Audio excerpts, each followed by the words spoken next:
Okay.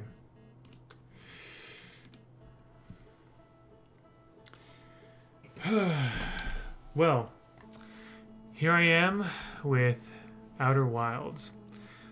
This is a game I've been wanting to play for quite some time, and my good buddy in the Brawler community, Swerft, has encouraged me to play through this because he thinks I would love this, and I think I would love this as well. And yeah, I've also been watching videos from a channel called Point Crow Playthroughs. Point Crow is a big Twitch streamer and he's great. I love watching him, and he his playthroughs are the kind of playthroughs that I would want to make if I made them. It's kind of like appreciating the game for what it is and like really getting engaged in it and thinking about it and theorizing about it and things like that while playing. So I have some free time this weekend, so here I am. Let's see, I'm also streaming now, at least at this moment. Not sure if anyone will arrive, but if they do, that's great. If not, I hope that you watching this on YouTube enjoy this as well. So I will also say here at the start that I'm not 100% blind. I'm more like 95% blind here. Here's what I know about Outer Wilds. At least in terms of beyond like normal trailer type stuff. I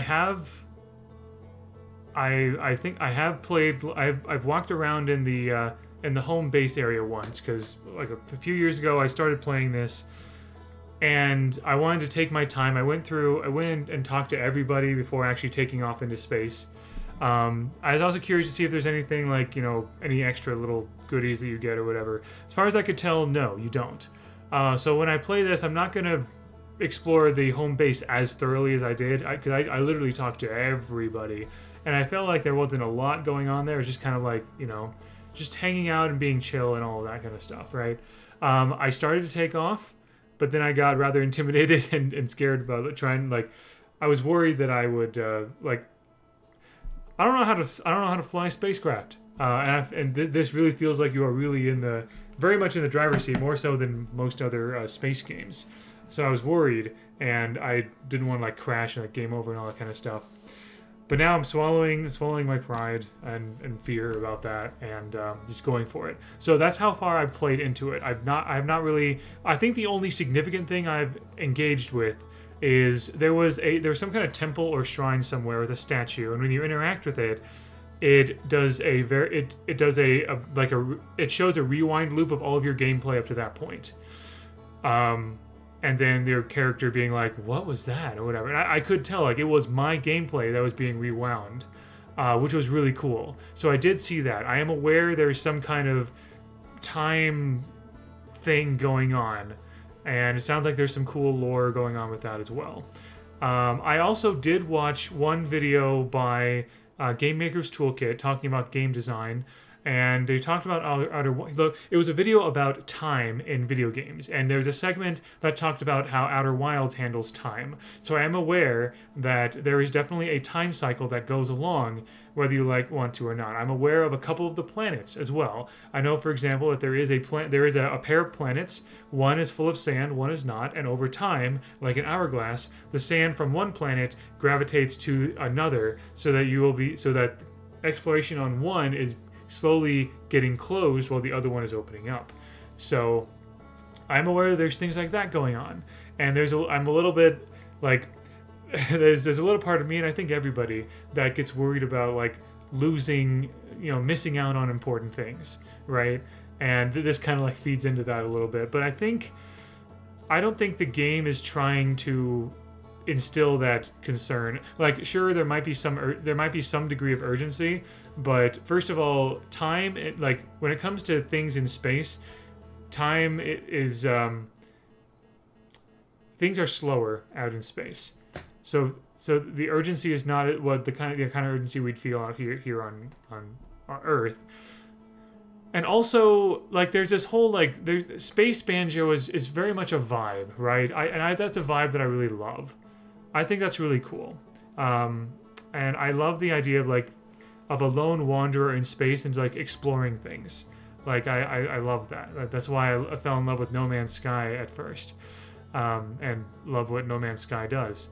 So that's the approach I'm going to take here, and whatever the goals of the main character are. That's what I know, and I'd like to think that there's still that the vast majority of the spoilers I have not seen.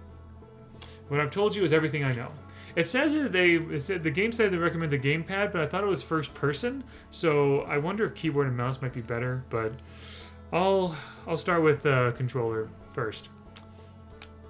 So, yeah, here we go.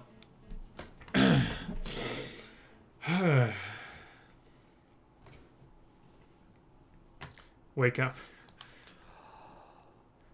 Gosh, this game is so pretty. Oh, yeah, okay.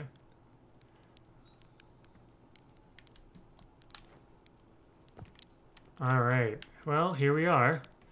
I think I might want to do keyboard and mouse for this one, if I'm being honest, because... I don't know, maybe if I don't have to aim or something. I guess I'm worried about, like, aiming more, so... oh, here we go. Oh. I don't like my marshmallows burnt, but yeah. There's our pilot. Back from your pre-launch campout under the stars, I see. So it's launch day, eh? Seems like only yesterday you joined the space program, and suddenly here you are, leaving on your first solo voyage. What do you say? Where do you get this beauty off the ground? It's all fueled up and ready to go. You're sure you fixed the retro rockets? That was only a problem one time, and then maybe a few times after that. But hey, no reason to dwell on the past, right? Anyway, you'll need to get the launch codes from Hornfels to the observatory before you can lift off. Just bring those here once you've said your goodbyes or whatever.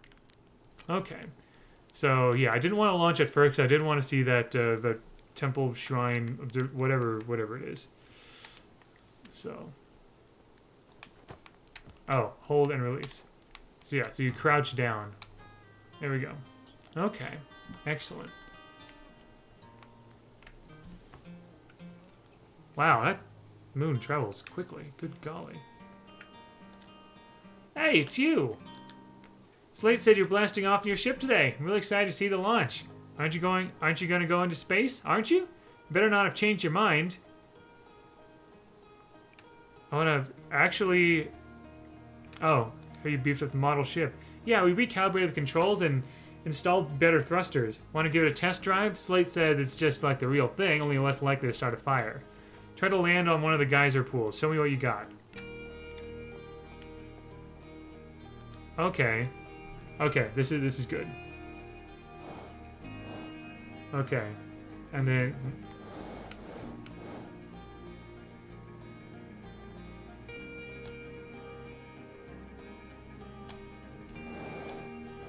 Oh, I see. Okay.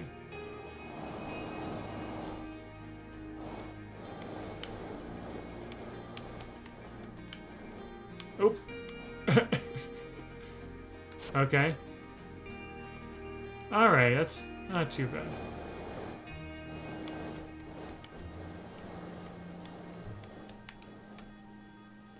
No, alright, alright.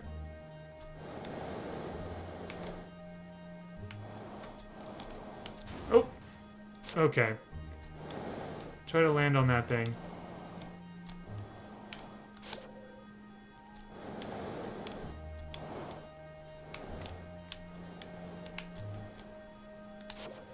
Come on. Okay, so I need to be, like, careful. It's like one of those... Okay.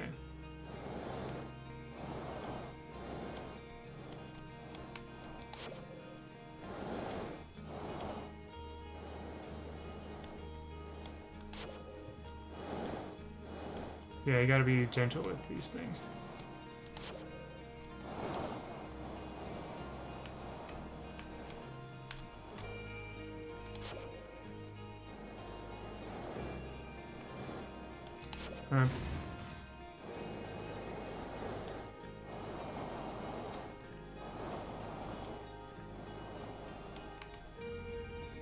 Alright, alright. I feel pretty good about that.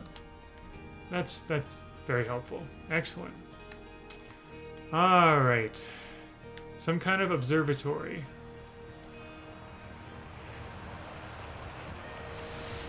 Outer Wilds Ventures. I think it was somewhere around here, wasn't it? So it's launch day, huh? Hal's going to miss you. Speaking of launch day, I was thinking about it, and the platform those ships launch from is getting old. Isn't it time you built a new, less flammable one? That big tree in the village could be the perfect choice. I won't mind helping out the space program, just say the word. We all have it out for that tree. What? No, I just think it's in the way, and someone ought to chop it down, you know? Specifically me. You think this has to do with the time I fell out of it and broke my arm? That was when I broke my arm? That was when we were hatchlings. Who would hold a grudge for that long? I have a feeling you would, but I don't hold that against you. Oh. Gotta talk to the banjo guy. Hello there, Space Cadet. I hear you're leaving the crater today. If you meet any of the other travelers up there, remind them to take proper care of their instruments, won't you? Oh, sure. I made all of their instruments, you know. Let me see. There's Churt's drums, Rybek's banjo, and Garbro's flute. And Feldspar's harmonica, of course, though Feldspar has been missing for a long time. Sometimes it feels like just yesterday they were playing their harmonica around the campfire. Anyway, you hear music in space, that'll be one of the space program's other travelers. If you feel like company, you can always pull out your signal scope and track them down. That's cool. I like that. So you can actually like hear a banjo or a flute or something out in space. That's awesome. Observatory. Here we go. Okay. Zero G Cave. What? Okay. Oof.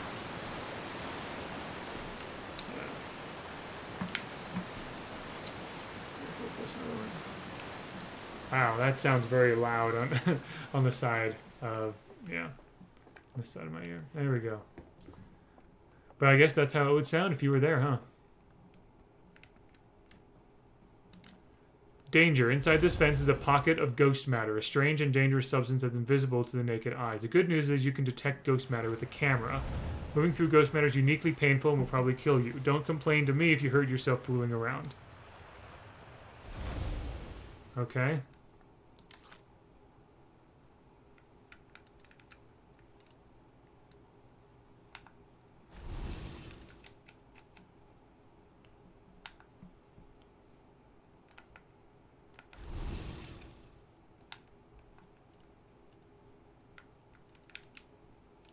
Can't seem to take a snapshot.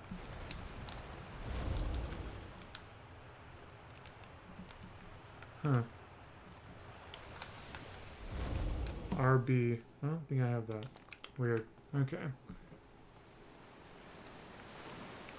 Observatory. Oh, is this Zero G Cave? I do want to check this out. Hey, I thought I might see you before the big launch. Nerves getting the better of you? Right, like you weren't nervous your first flight. Hey, don't worry about it. Your nerves are between you, me, and the vast endlessness of space. But really, you'll do fine out there. I'd worry more about that ship if I were you. Hopefully that lunatic Slate at least fixed the retro rockets. So listen, there's a satellite, which is definitely not just a piece of broken mining equipment, set up in the Zero G cave and in need of repairs. If you're looking for a little last-minute Zero G practice, head down the lift and into the cave. Or don't, as long as you're confident you can make ship repairs in space. Yep, one repaired satellite coming up. Cool, get to it and try not to concuss yourself right before your first launch. Okay. Yeah, I think it'd be good to get a little bit of practice just to... Wow. Oh man, this place really feels like you're actually in space. That's really cool. Here we go. Are we... Let's see. Oh. Wait, what the... Whoa. Oh, that's that's cool. Because it looks like there's nothing there. But there is.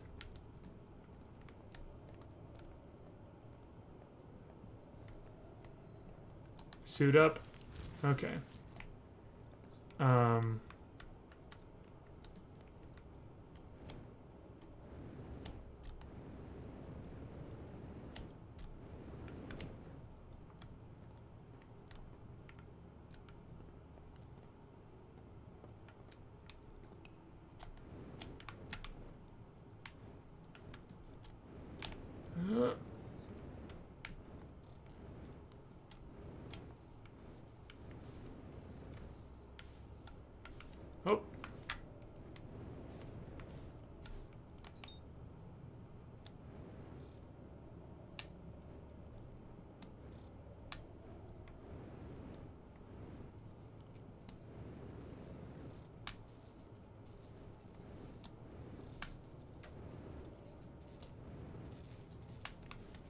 It keeps saying hold.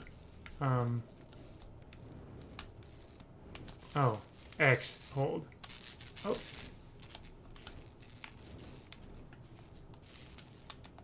Oh, match velocity. Okay. Yeah, because things are moving.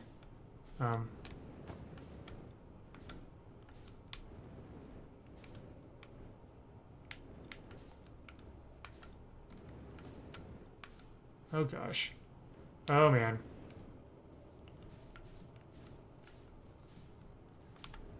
Hope.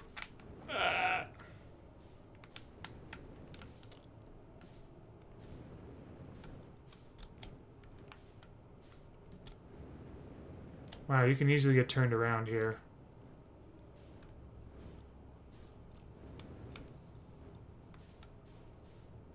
Where's the... Oh, here we go.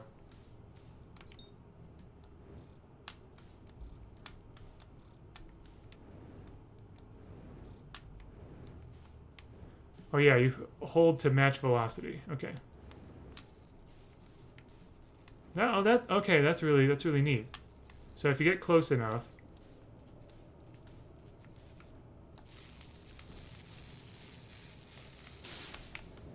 Excellent. Okay.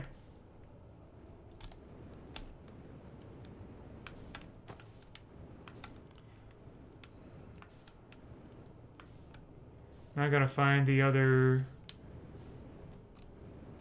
Oh.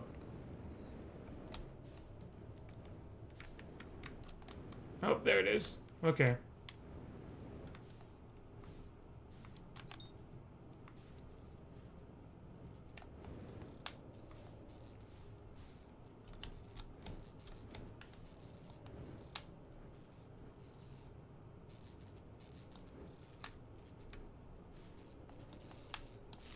Alright, and here we go. Perfect. Alright. Oh gosh, now where do I go? Oh, up there. Whoop.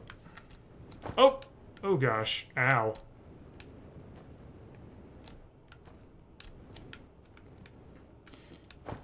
Oof.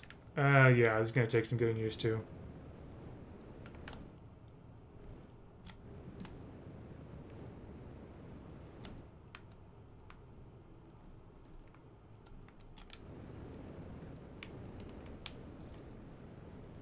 %50 fuel remaining. Okay, good to know. Whoop. Oh man. Yeah, I probably would have gotten a concussion here. Return suit. Perfect. Oof. All right. Excellent. All right. I feel a little better now about things. Okay.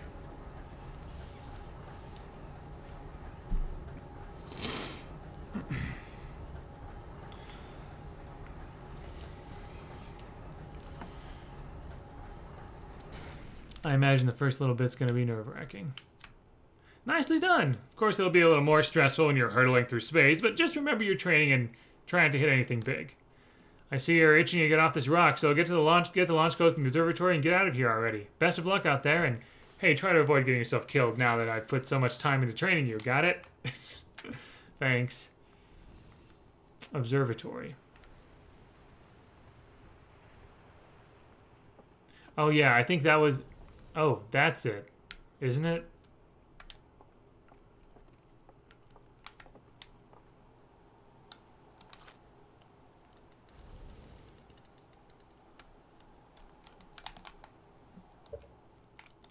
Okay, I need to do something about these controls.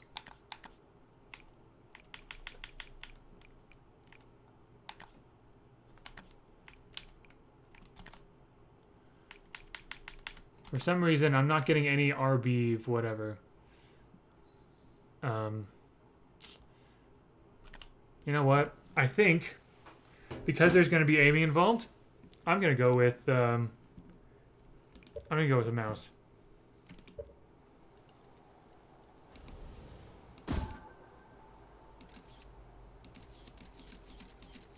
Ah, okay.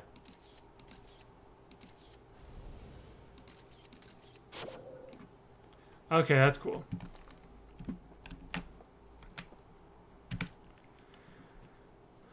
South, Quantum Grove Crater. Oh, I see. Stuff of, yeah. Geyser Mountains, Young Bark Crater. I see. Let's, okay. And now I can actually take a picture here.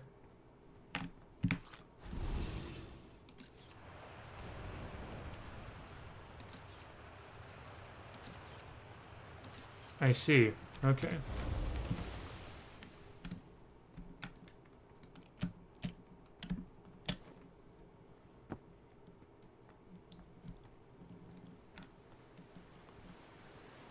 Alright, to the observatory. Yeah, my first time playing through this, I went through everything. I talked to everybody. I'll check this out. I like museums. Oh, that's cute.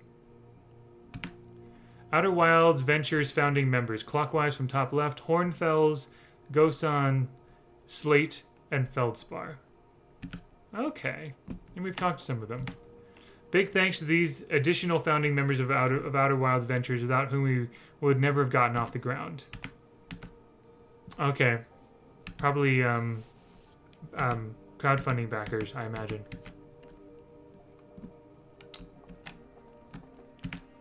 Hey, it's my favorite astronaut. Launch day at last, huh, buddy? It's the translator tool's inaugural flight, too. I'm so excited, it's making me nauseous. Just think, you'll be able to translate any Nomai text you want, anywhere you are. The two of us put a lot of hours into inventing that tool, so don't break it, okay? Oh, jeez, do not break it. Ugh, ignore me, okay? I'm just nervous, and I'm not even the one going into space. How are you feeling? I'm excited. Good. You've only been waiting for this day since we were hatchlings. I can't wait to see all your trainings pay off. So what's the dirt? Here to see the new Nomai statue? New statue? You haven't heard? Gabbro brought it back with him from Giant's Deep, and Hornfels just finished prepping it for display. This is it right here. Neat, huh? Makes me wish we could see what a real live Nomai looks like, but I guess it's as close as we'll ever get. Check it out. It looks like they had fur. Fur is weird. This is the first fully intact statue ever found, you know? And for how old it is, it's in great shape. So the Nomai, I'm translating, so I have a little bit of a linguistic background, so I love when games kind of like involve like, you know, languages and things like that. Ah, jeez, I got a little carried away there. Go on, you have a ship to launch. Take care of yourself out there, you hear? Yeah, this was it. This is the thing. This remarkably intact statue was carved by the Nomai, an ancient species who dwelled in our solar system thousands of years ago. Kind of reminds me of the word Zonai from Legend of Zelda. Anyway. This statue provides us with our most detailed look yet at the Nomai, who appear to have been covered with a layer of fur. Note the decorative jewelry that has been carved as part of the antlers. Yeah. Although their artifacts and structures have been found in almost every planet in the solar system, we still have no idea where this species came from or what happened to them. Okay. Okay, I gotta get these codes up. Lore, I'm sorry. I'm not sorry. This piece of Nomai writing was essential to deciphering their unique language. Although this text is linear, Nomai text often branches off from a central point. Interestingly, each branch tends to be written by a different author. Oh, that's cool. That's a really cool writing system.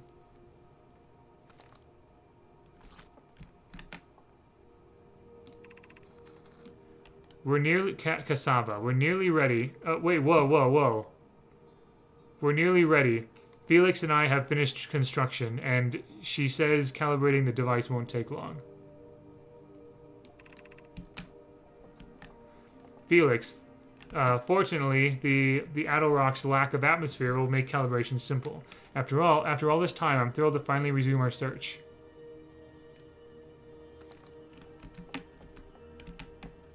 Oh, that's what they mean by branching. Okay.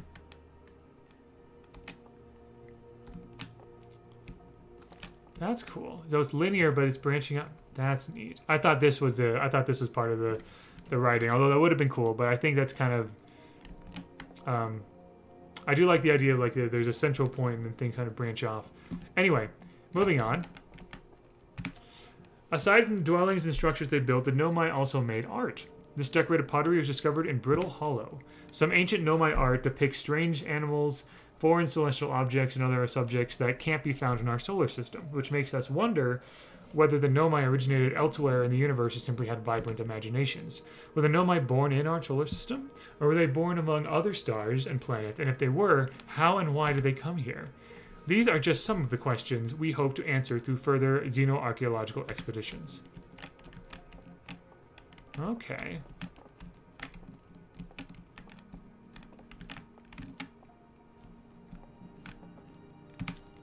What you see here are parts of the Nomai skeleton. We can tell from their skulls they possessed antlers and, quite unusually, only 3 eyes.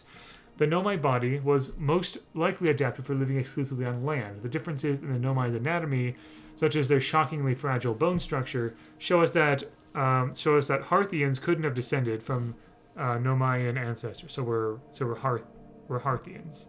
We're Harthians. It's not clear where the Nomai originated from or why they disappeared. We hope to find more clues to this puzzle as we explore our solar system. I lowered my chair down because I realized I was leaning forward a bit too much.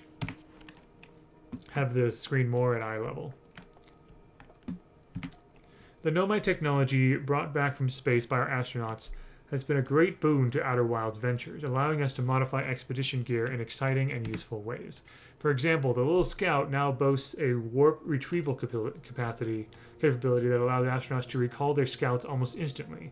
This has dramatically reduced the number of scouts lost to the depths of space. So the Nomai must have been able to harness some kind of time loop technology. Because, again, the thing I remember from seeing that statue, I think there's a way you interact with that statue later that shows the rewind thing. And also the scouts and the practice drone were able to, like, rewind time with it.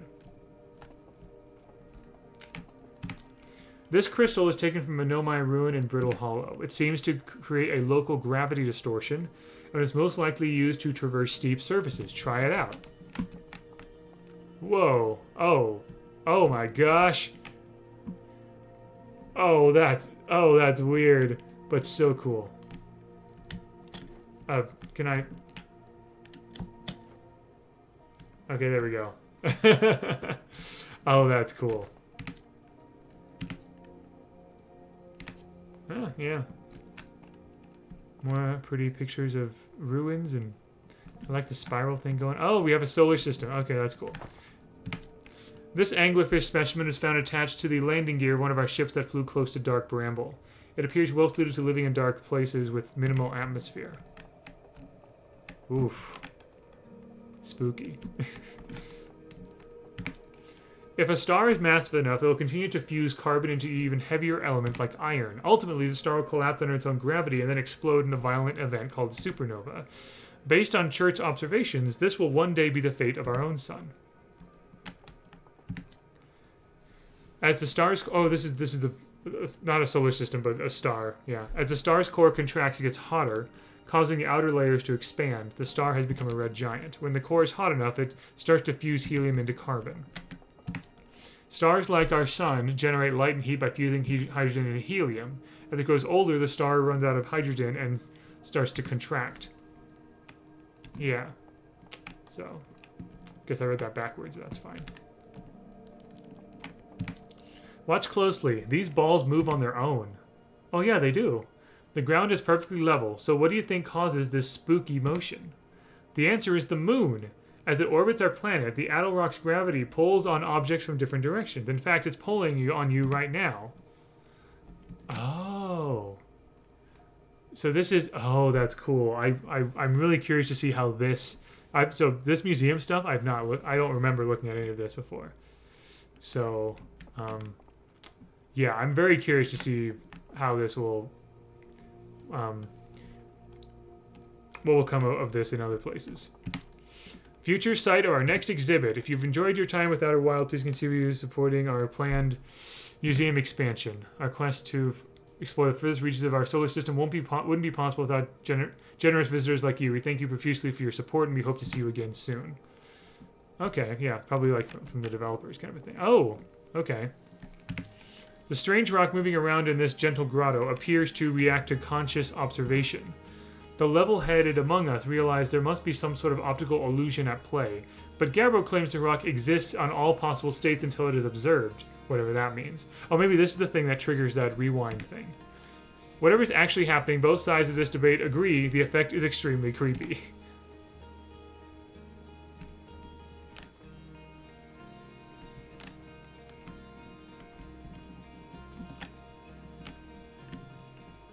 What? Whoa, what? What? Excuse me? What? Oh my gosh. Okay. Oh. Yeah, it just kind of moves around, I guess. So is this like a Schrodinger's stone or whatever? Conscious observation. Exists in all possible states until it is observed. Yeah, that's really weird.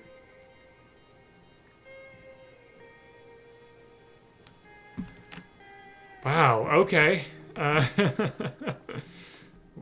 Wow, alright. Dang. Okay. Let's finally get these codes.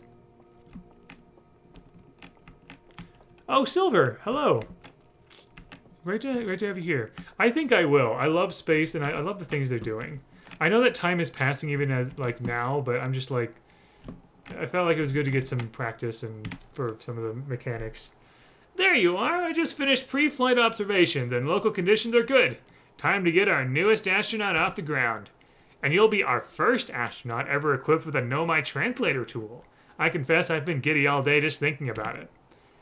Yeah, Silver, Swerfed. So I've been wanting to play this for a while, but Swerfed was the one who he DM'd me a little bit ago saying, I really want to see you play through this game. And so I'm like, sure, absolutely. I will, and I'm gonna upload these onto my gaming library YouTube channel, my second YouTube channel reserved for like, you know, showing off games that I play and have and stuff. We're better equipped than ever to unravel the mysteries of the Nomai. You and Hal should be very proud of your work. Tell me, what's your plan once you're in space? Gonna learn more about the Nomai, meet up with other travelers, want to go somewhere no one's gone before. I want to learn more about the Nomai. I might have guessed as much. No sense in making a translator tool if you're not going to use it to translate anything. We've barely scratched the surface of the Nomai writing in our solar system, so we still know very little about them. We've no idea if they originated here or traveled here or why they disappeared. Yeah, the music and writing, like I'm a sucker for good music and good writing, and this seems to have it. That tool of yours should prove indispensable in solving the mystery of this ancient species. Well then, looks like all that's left is send you off. All in all, it's a fine day for a launch. I'm ready to die in space. No, I'm not going to say that. I'm ready to get off this rock. Excellent. You'll be needing the launch codes then. Here they are. Best get off the ground before Slate makes any more modifications to your ship, eh? Good luck out there. Let me know if I can help you with anything.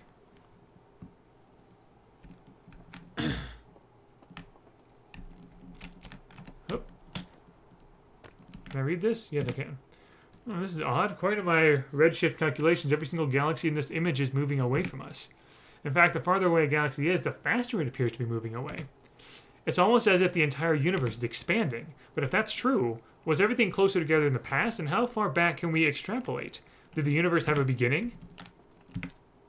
Hornfall's observation. This is incredible. At first I thought the points of light in this image were stars, but they're not. They're galaxies. Yeah. And this image covers just a tiny patch of the whole sky, which means the universe contains at least 1,000 times more galaxies than we previously imagined. I think I need to sit down. Yep. Is there anything we can read over here? Oh, view map. Oh. Okay, we can see the solar system. Okay, Timber Hearth. So this is where we are. So we have Timber Hearth, the Hourglass Twins. I definitely want to check those out because I did hear there's a sand thing going on with those, where one's being covered and the other is being revealed. Giant's Deep, Brittle Hollow, and Dark Bramble. Okay, so there's not as many planets as I thought there would be. That's good to know. Okay. I do like the concept of planets orbiting around each other while they're orbiting the sun. I created a fictional solar system for.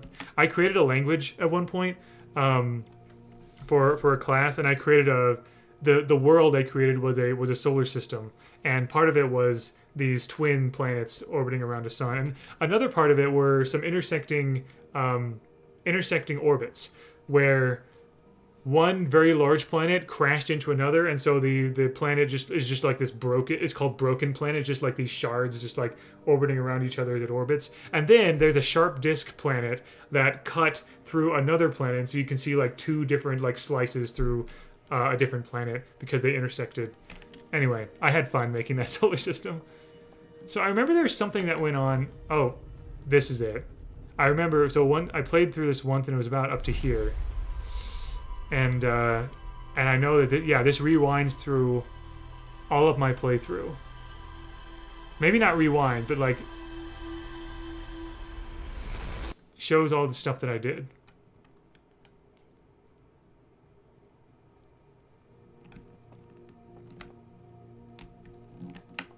Yeah. Oh, I like the smiley face with the double eyes because that's how these Hearthians look. Anyway, so as I said in the beginning of this stream, very beginning of this stream, I did play through this game a little bit, but I stopped around when I launched.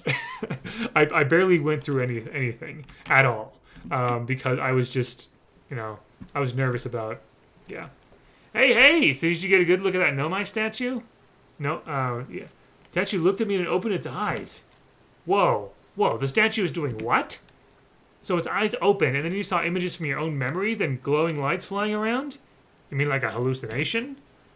Listen, no offense, but are you sure you're okay to launch? Like, medically speaking? No, that statue is definitely weird. I mean, if you're saying it happened, then I guess maybe it did, but why? Hornfels tried everything to get the statue's eyes to open. Nothing like this ever happened to them.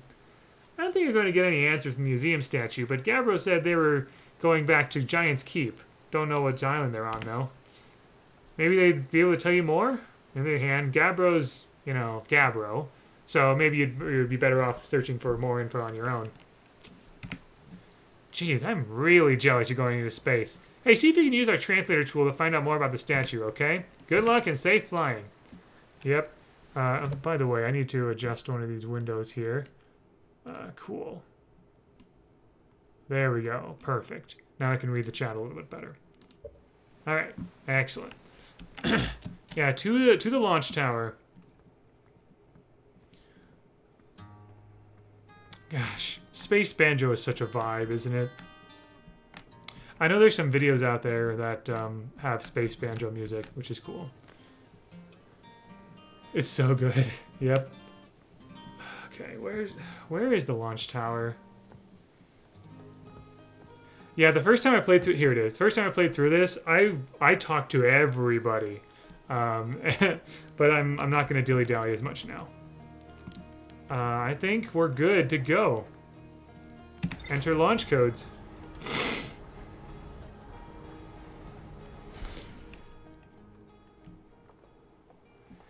Oh, gosh. Yeah, I'm a bit nervous to... Oof. Okay. Here we go. It's very intimidating because they're just... You're in control. Spot a tree, walk towards it, enjoy. Oxygen refill. Okay, that's good. They do really be throwing you out there. Yeah.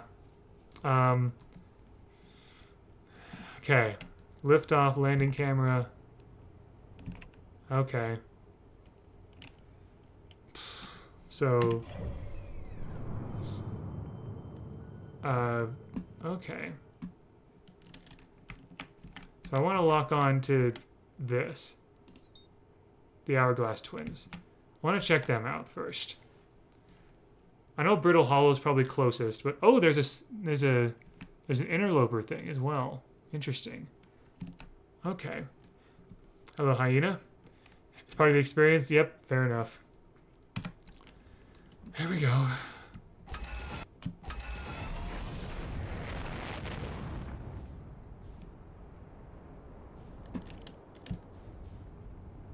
Okay. So... Oh, there's... Oh, gosh. Frick. Okay. I need to get higher. Okay.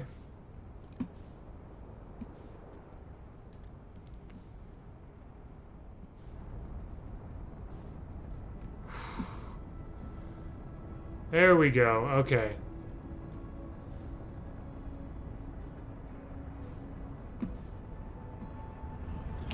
Whoop.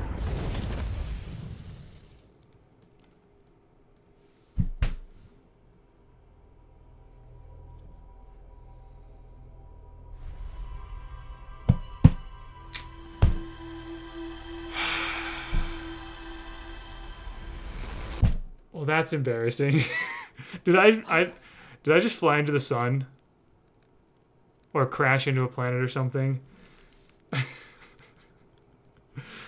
I didn't know, like, because I didn't launch enough, so I landed back on the planet. So I wanted to make sure I launched.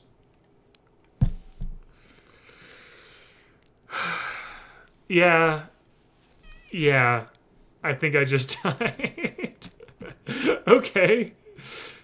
It looks like we're back here. Did I just die? Whoa, bad dream or something? You still look half asleep, but that's a negative on being deceased. I know it's a tradition to sleep out under the stars the night before launch, but if you ask me, it makes you a little bit jumpy. So yeah, time travel and all that. Or like time loop. Yeah. Okay. Also, that looks like Morse code. I'm very curious if it is. Ain't saying myself. Yeah, fair enough, Silver. Oh, does it make you come back to a point in time where you die? Yeah, so Hyena, there's this weird... So we're studying this ancient species called the Nomai, these like goat-headed people. And there's a point where there's a statue with glowing eyes. And it showed me like my memories, and there's like weird timey-wimey stuff going on. Let's see, launch codes, those three things in the bottom left corner. So if it is Morse code, that's M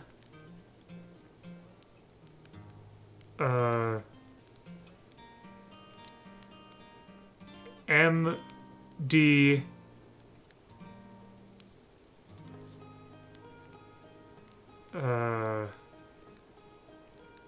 MDN, I guess. Might be an Easter egg or something. Yeah. Let's just go. Clearly I still have my memories intact. There's a little museum in the observatory there. I already looked at everything in there. I have my memories intact because I had the launch code. I had to go to the observatory to do that. I'm gonna suit up. Just, just in case. Buckle up and, yeah. Lift off. MC Cause, hello! I am playing this basically 95% blind. Okay. There we go. We're in space now. Yeah, I think I just flew right into the sun last time. Okay. So I'm looking for... So I want to check out the Hourglass Twins on the solar system. Equip signal scope. What is that? Oh. Oh, yeah. The instruments are the other players. Other characters. Other people. Oh, gosh. Where...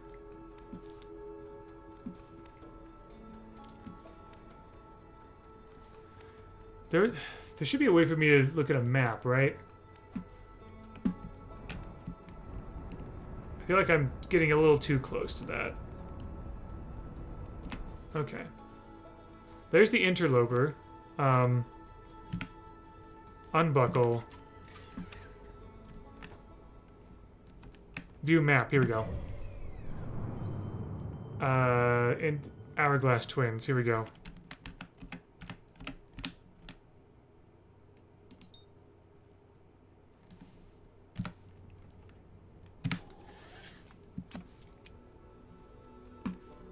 Here we go.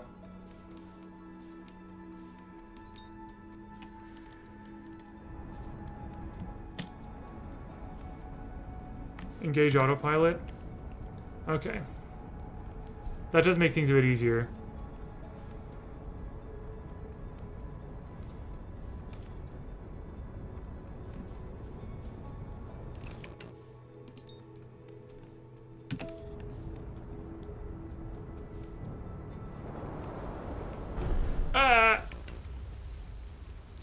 Okay. Cool. Exit. If I can... Here we go. I think I need to repair something.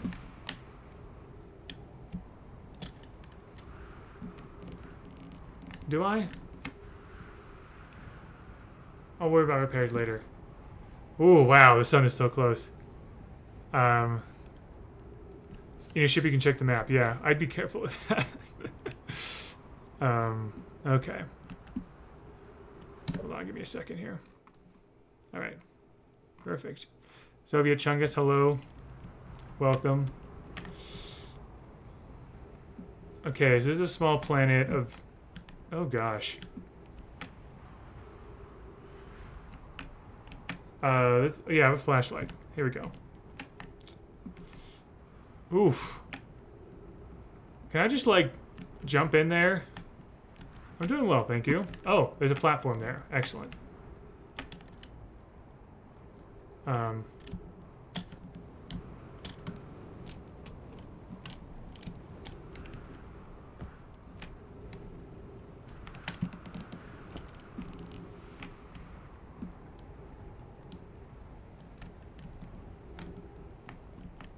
Oof.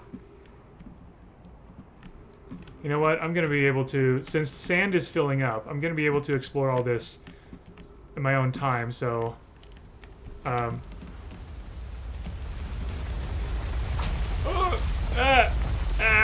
Oh gosh.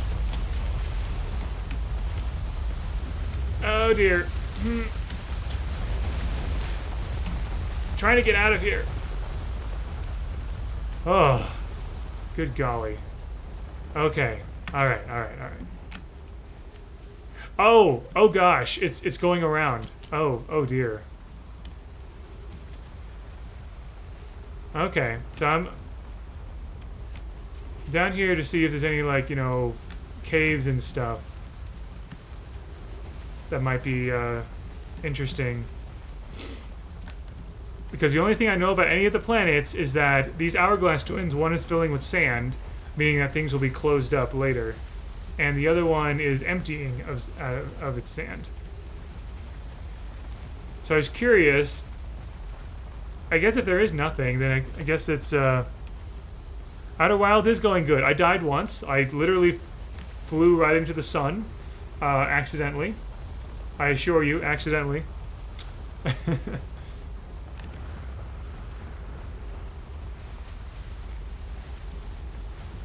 I was curious if there are any caves, like, at the very, very bottom.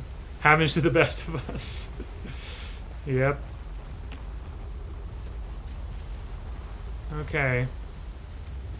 Yeah, I guess there probably isn't anything down here because there'd be, like... I guess the game gives you time to explore. Worth death getting sideswiped by a planet while flying. Yeah, the planets move really fast in this game, more than I expect in space games in general. Yeah, that is hilarious. So the reason why I stopped playing right after I launched the first time, I was worried that I would, like, mess up, essentially. Oh, okay, so it shows me my path around the planet. I have circumnavigated the planet in a matter of minutes. Okay.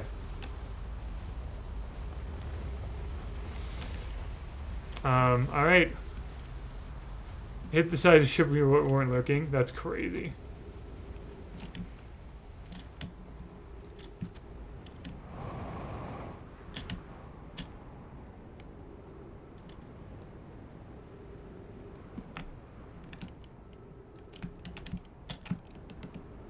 There we go.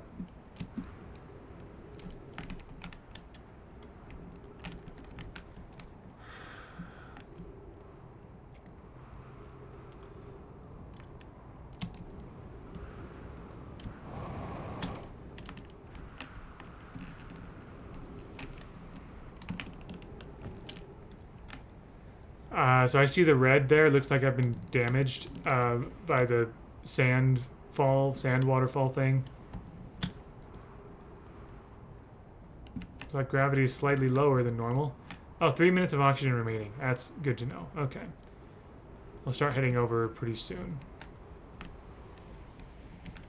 Whoa. Okay. Okay.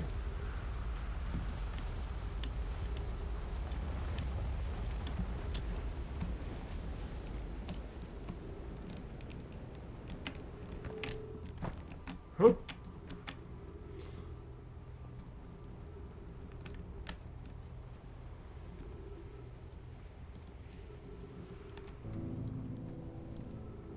Oh, there's music. What the heck is this thing?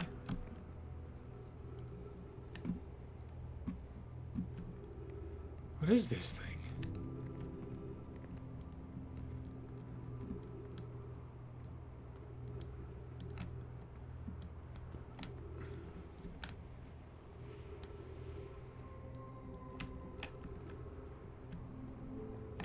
Oh, there's writing. Call the shuttle home. Activate the gravity cannon.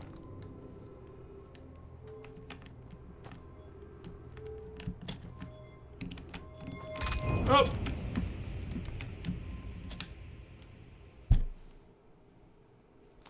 It was a cacti, wasn't it? Yeah, good luck with your academic struggle.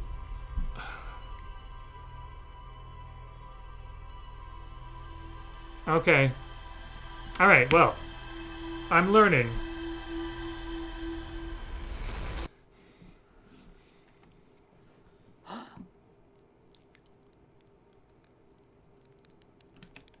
Okay. Yeah, let's just go. All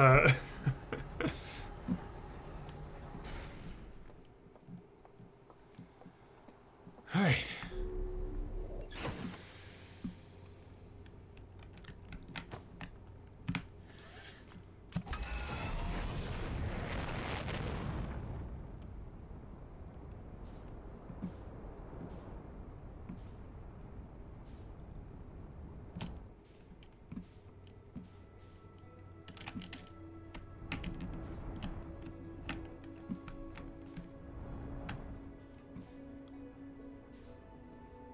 Here we go.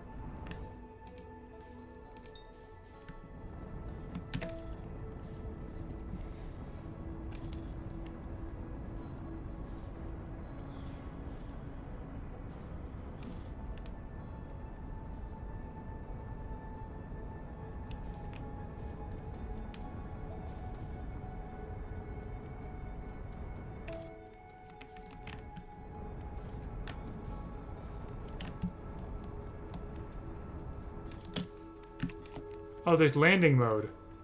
Oh, that's actually really helpful.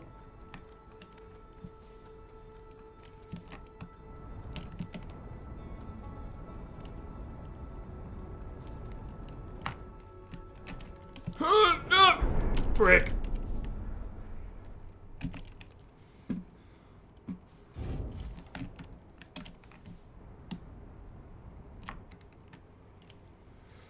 Okay.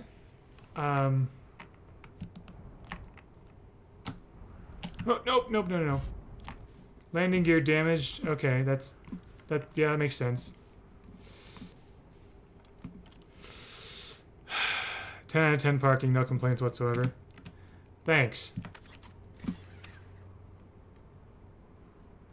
Oof. Alright, well, is there a repair tool or something, or do I just repair things? Just automatic, like, health and fuel. Okay, excellent. Suit. Sure, yeah. That's the gravity thing. Okay.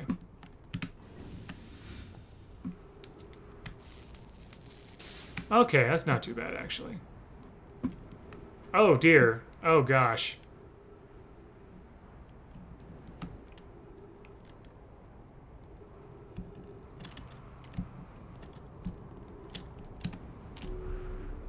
Yeah, let's do a better job of landing. If I can, let's see.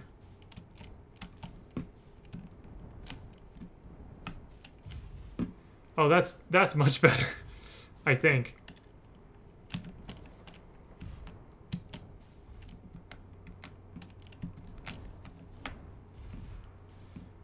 Okay.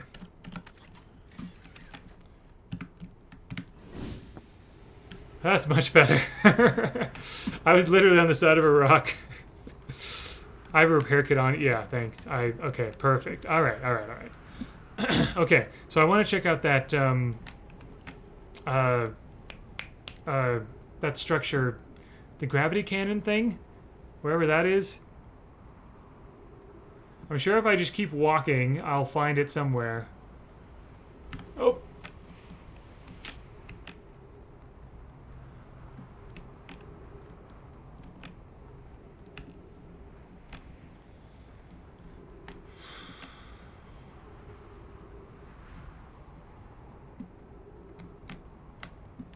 Where is it?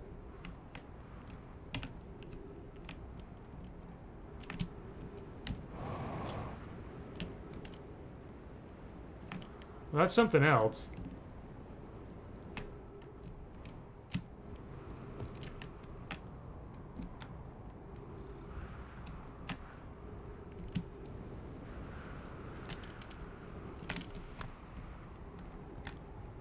I'm gonna find signal nearby.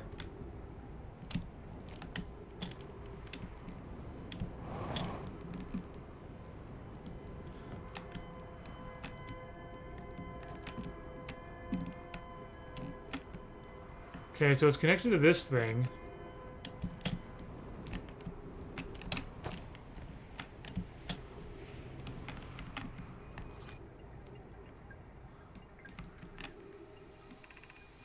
We need status reports for all systems, but initial things first. Is anyone unharmed?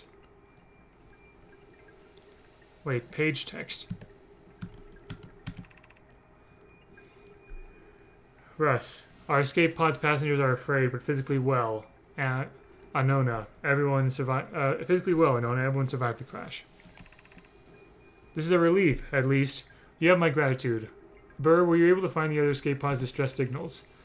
I can hear both signals somewhere in the star system, but I can't believe either escape pod crashed on the same planet as us. But I don't believe. Okay. So they, so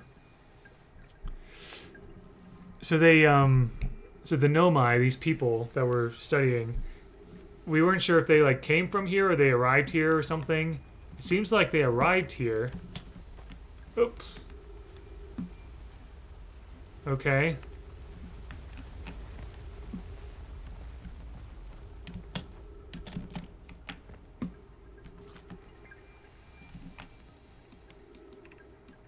Collision imminent. Preparing for impact. Oh, this is all writing. Begin flight log. Escape pod 2. Vessel has been mortally injured. Emergency sequence activated. Awaiting departure from vessel. Launching escape pod 3. Now launching escape pod 2.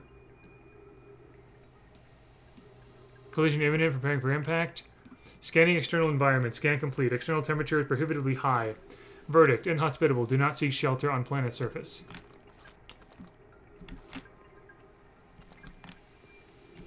Ship log updated.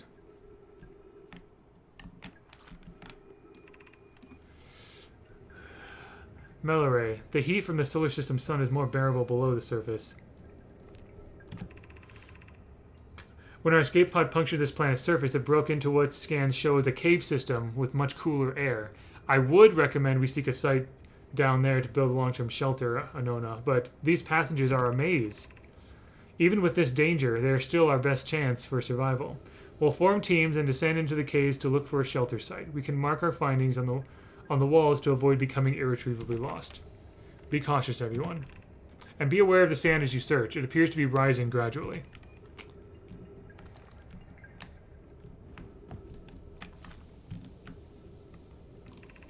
Emergency escape hatch.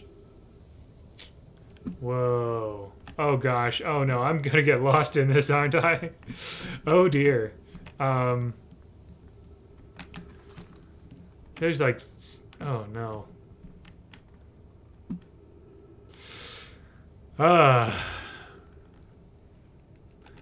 Yeah, I love the writing system in here. With the linguistics background, I love creativity in writing systems. Oh gosh, this is a problem. And I only have so much oxygen too. Okay, you know what? Here, let's just go for it. Keep moving, friends. There's nothing of interest at the end of this passage but rocks. And while these rocks are interesting, they can wait until a less urgent time. Okay. Do not follow this tunnel to its end. Callias and I will examine the horror that lies at its terminus later, provided we live through this. Well, this one is just rock, right? So... Yeah, okay, cool. So we're good here. Yeah, blend of artistry and communication. Yeah, I created a language one time, and well, a couple times actually, and it was yeah, there's an art to it.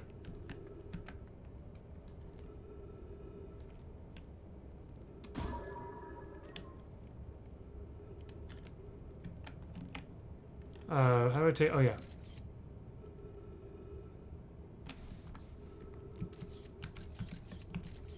Oh.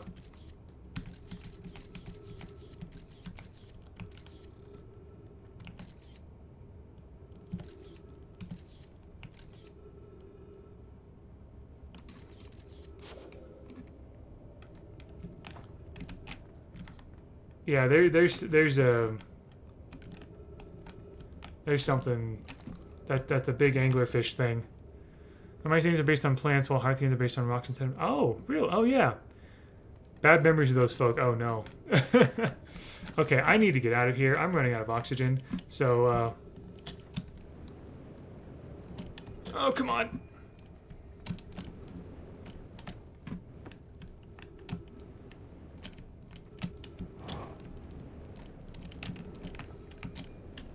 Oh, gosh.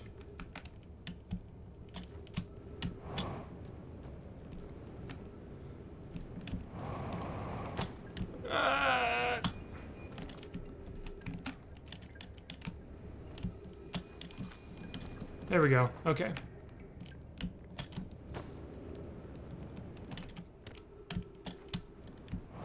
There we go. All right.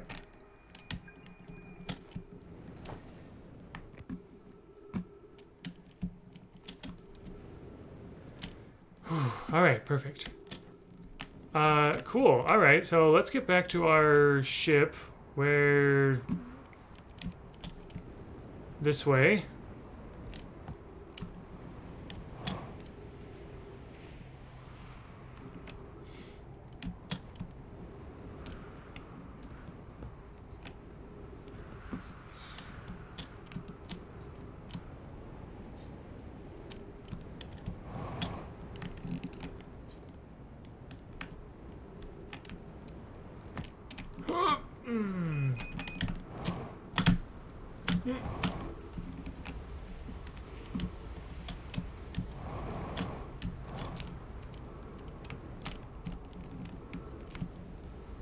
Okay. I do see something over there. All right.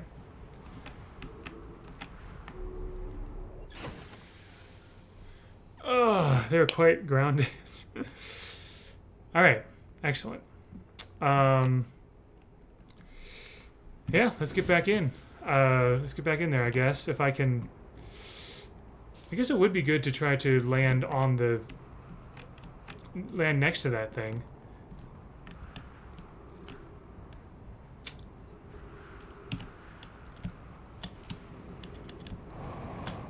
Oh, I need more fuel.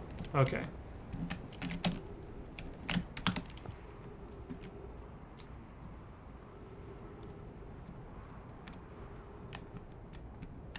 Someone else's ship. Yeah, another person.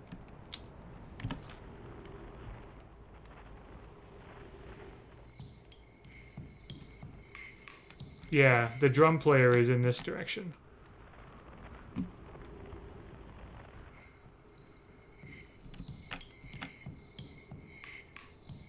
Okay.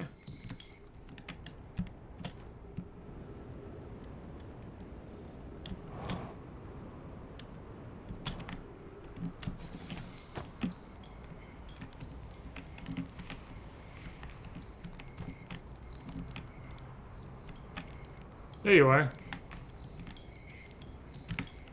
Huh? Oh, it's you. I take it your first launch went well then? Welcome to the Hourglass Twins. Mind the sand now. What are you up to?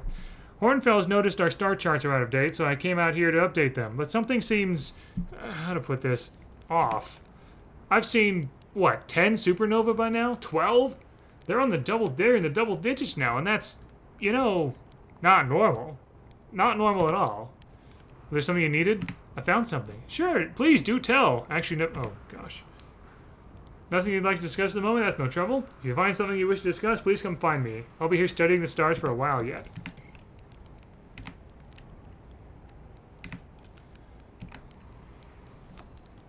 Yeah.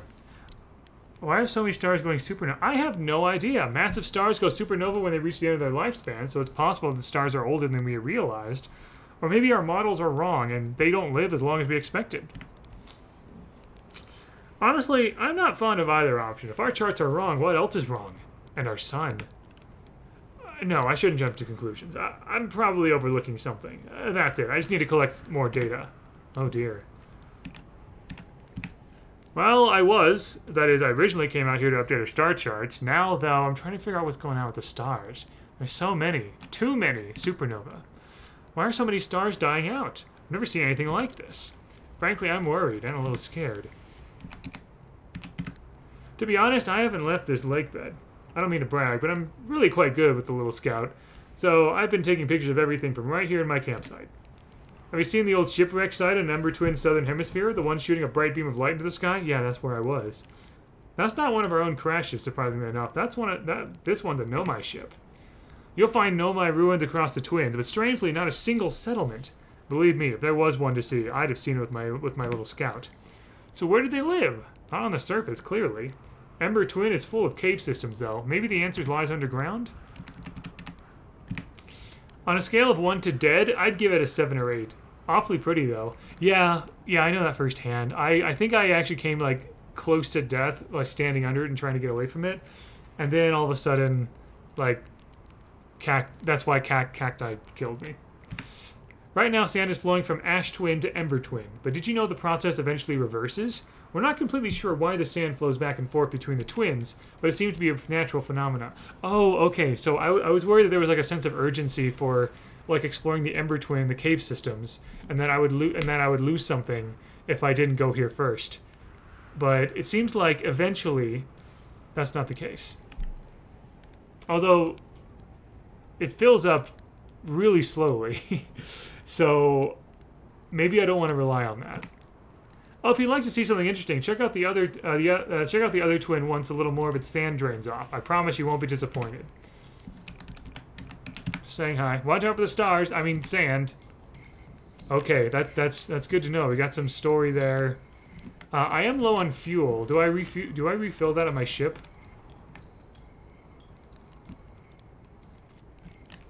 It keeps saying unidentified signal nearby. Is it not this? Oh, here we go. Is it not this guy? Is this guy not the one giving the signal, or is it talking about the Nomai ruins? That's his ship. I need to be close to the signal to identify it. Okay, so it's. Oh, I see something there.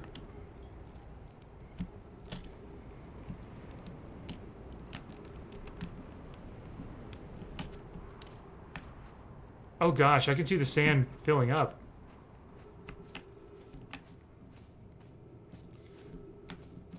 Oh dear. Oh gosh. Okay.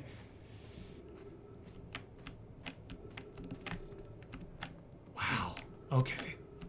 That's why that gate oh, this is the one where like if you look away and it disappears. Yep. This rock is very familiar. Did you travel here, my sedimentary friend? Because our unique color and texture, your unique texture appears identical to a rock I met earlier. It's the same one. Wasn't this the same rock fragment in this cave we found at the bottom of the dry lake bed at the North Pole? We plan to re-examine the northern lake bed cave. Maybe our friend the rock will meet us down there. Okay, so these rocks are like jumping around in different places. North Pole. Okay. An update. Melloray and I went back to the lake bed cave and observed this rock again. Sometimes it's there, sometimes it isn't. That means this rock wanders like the quantum moon does. How curious. Oh, good golly. I need to... Ah, frick. Oh, yeah, I need to go. I need to leave. Oh, no. Oh, frick.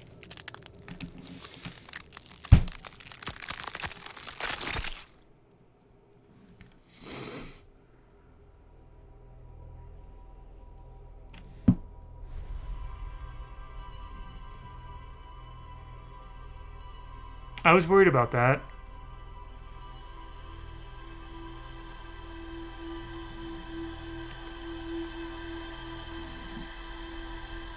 I looked away for 1 second.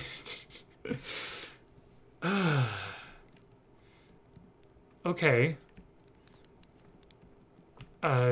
Sure.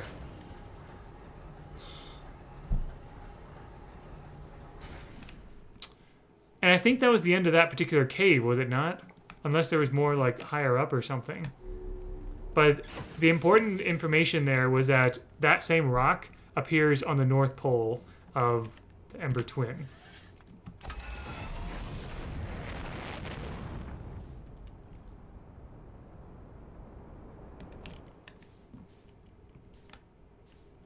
Okay. Yep.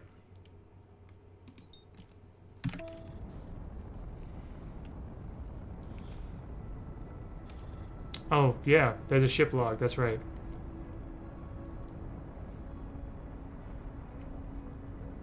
Okay, I'll use a signal scope next time for identifying signals.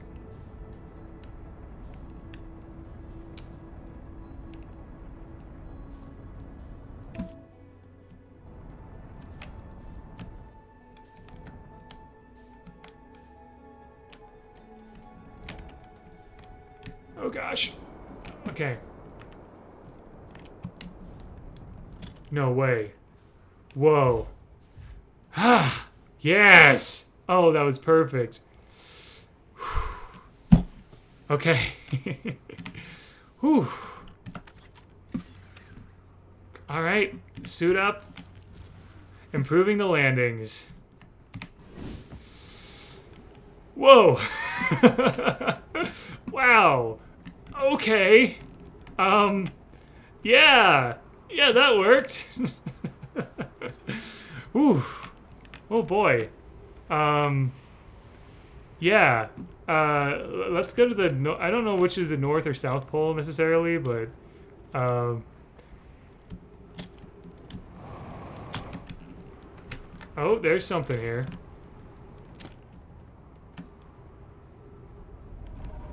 Whoa, whoa, whoa, whoa, whoa. Okay, alright.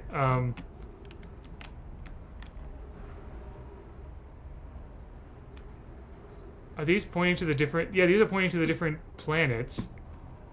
But that one... Something got lost, I think.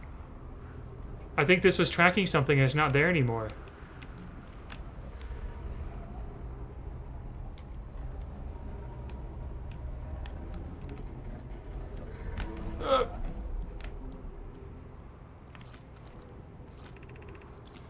This planet sometimes, and only sometimes, has a moon. This is also of note. It disappears if no one is watching it. Isn't that a fascinating orbital characteristic? This is my first time encountering a natural satellite with the ability to vanish when not being watched. We should study it, or even better, we should travel it. Wait, is the missing thing that moon, perhaps? I agree. Our first step should be determining a method to track this phantom moon so that we can always know where it is. I found your note. Melore. I kindly count me among this moon's admirers. What is happening when it disappears? I doubt it ceases to exist. Does it move to another location? A cool thing about this is that this is basically like a forum thread kind of thing, or like Reddit. Reddit is the best way to put this, right? You make an original post and people can comment and reply off of that one. You know how the way that we write it, we have like it's like bullet points, right? You have a bullet point and then a bullet point from there, and so on and so forth, right? So that's kind of what these guys are doing, but you can see where their comment stems by like where, yeah, they branch off conversation. So we actually do have the same exact thing that they do. People commenting on other people's comments and stuff like that. It's like replies to replies. You see it on Twitter. You see it on Reddit. It's just that the way we do it is like a scroll, right? Like a scroll that you kind of like unravel, unwrap it as you go down. And a scroll with bullet points, indentations. So.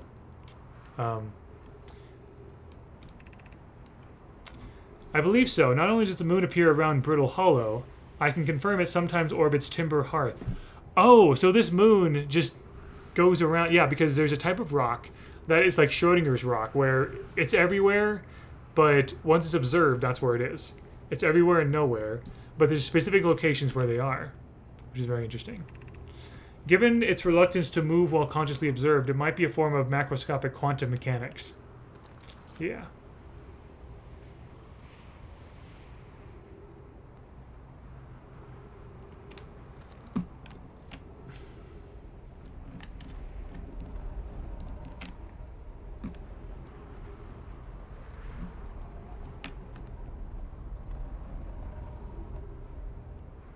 Yeah. Yep.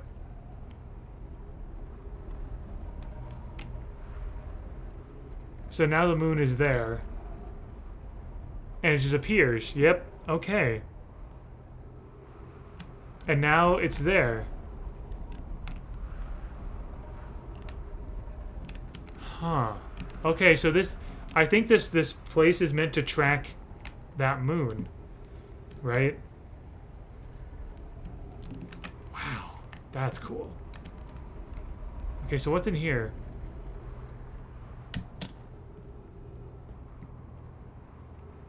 Well, in here, yeah. Trees detected. Oxygen tank refilled. Oh, excellent. Church research notes. Property of Church. So this is the guy that was playing the drums earlier. Clearly, the Nomai were making astronomical observations here. They chose an excellent spot. What is this big rotating device for? What was it the Nomai were observing? So we know what they're observing now because of the writing. So, yeah. I'd posit there's something special about the orange symbol on that device. HAL on the new astronaut's translator tool would be nice to have handy about now. So now we know what it is. They're tracking... They're tracking that... Yeah, they're tracking that thing. Oh. Yep. Do I just have marshmallows with me all the time? Is that it? Like...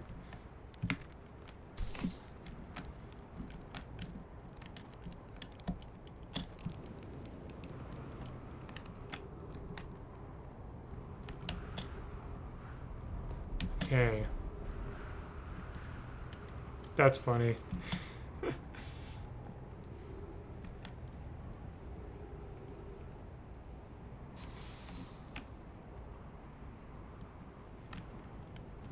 Okay. There's trees here. Excellent. Okay. I did very much want to go into those cave systems by the ship, and I just so happened to have parked by it.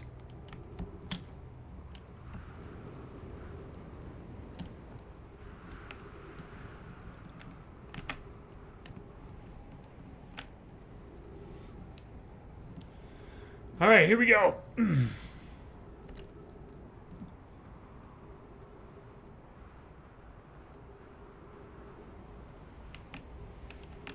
Oh, this is the cannon thing, but it's not the thing I was. Oh, it's not the other thing though.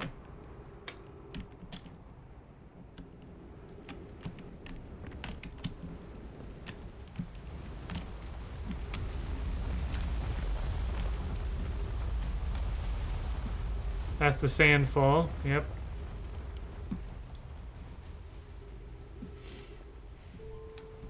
So I guess not only is it not terribly urgent to explore the Ember Twins because the sand refills and everything, but we also die a bunch. So and we restart. So that'll allow us to. Okay. So I didn't have to worry too much.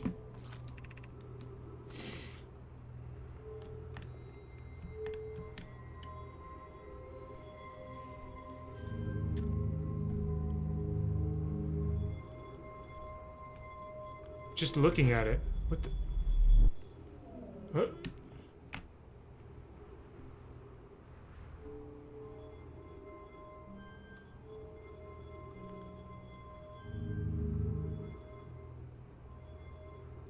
Oh, I see.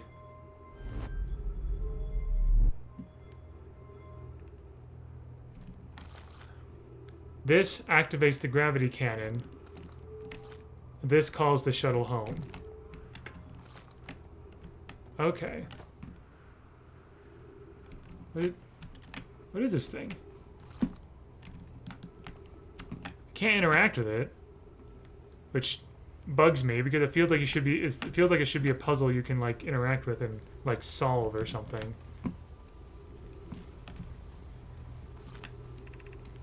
The Sunless City. So I'm guessing these balls are based off of that that rock that triggers when you're like observing it. I'm guessing they harness some of that. Oh, okay.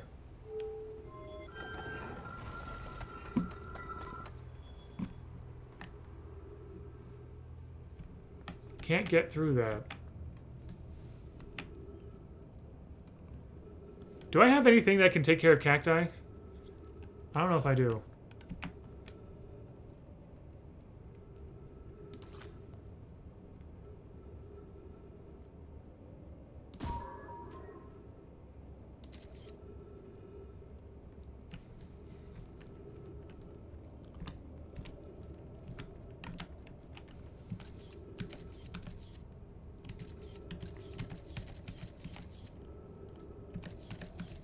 Okay, so there is another way in. Okay.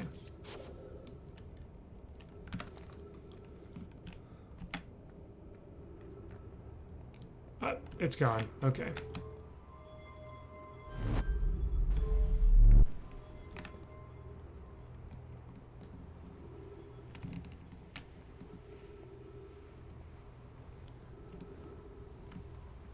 It disappeared when I was looking away from it. So let's keep our eye on this thing and go in.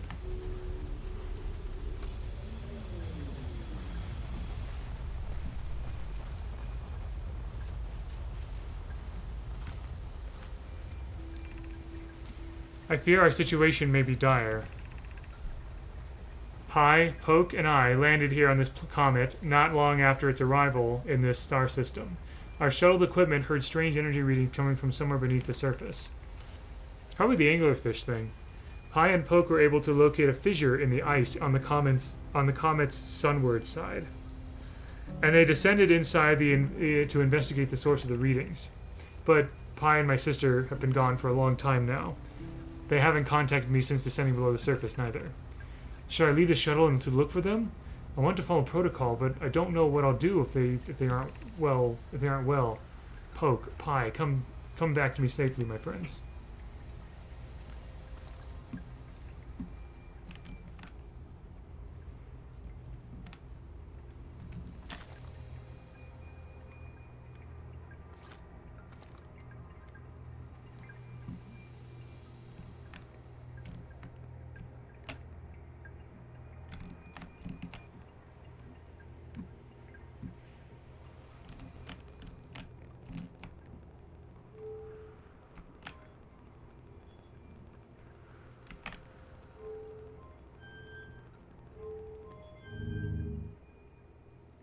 Uh, uh, where are we going?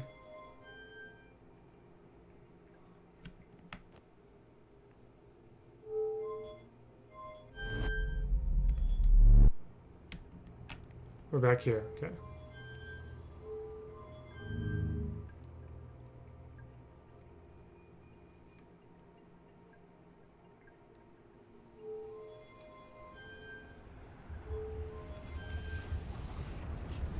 That is dangerously close. That was too close. I didn't recall fast enough. I'm not sure what the other. I'm not sure what the other one does.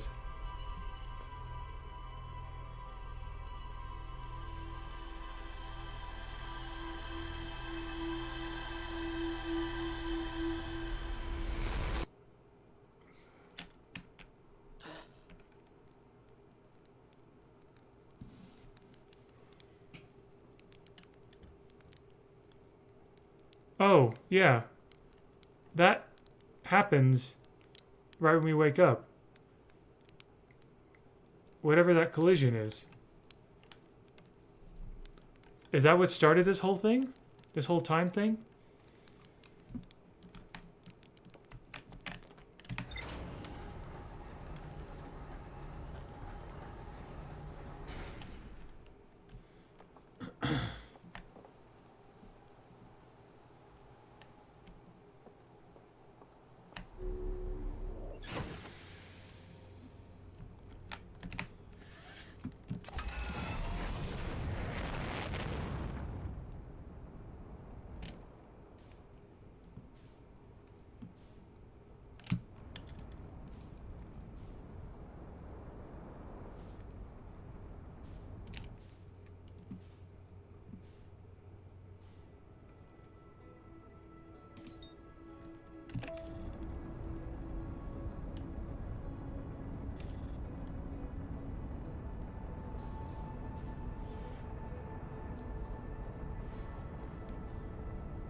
Good question.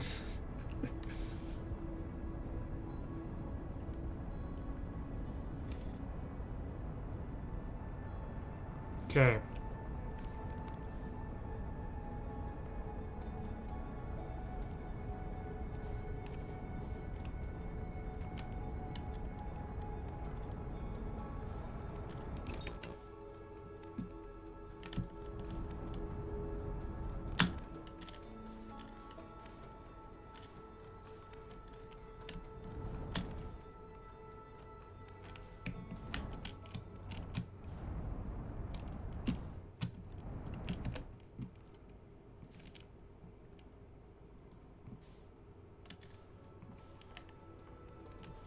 Am I able to land on that thing?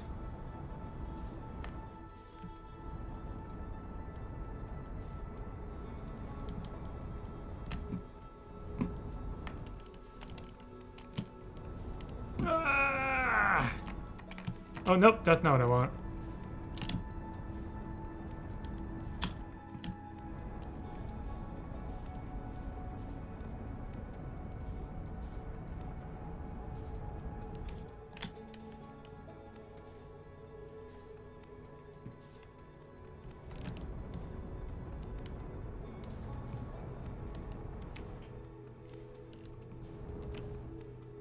Okay, how do I do this?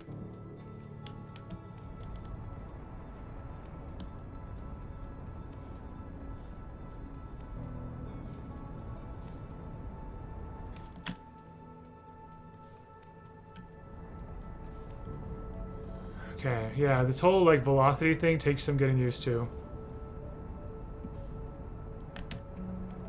Oh no. Okay, come on.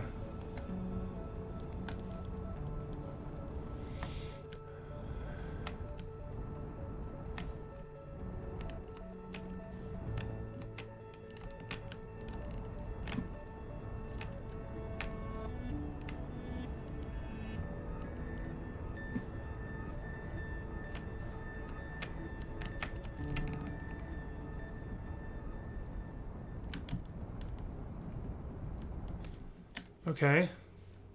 So I'm matching velocity now.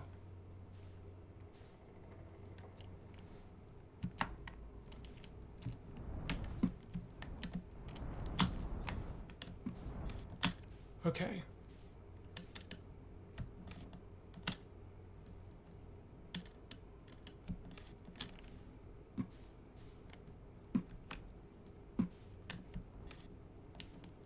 Velocity is matched. Okay.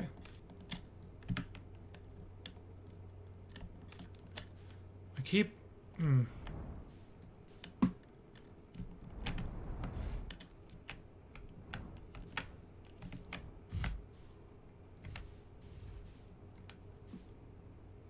Okay.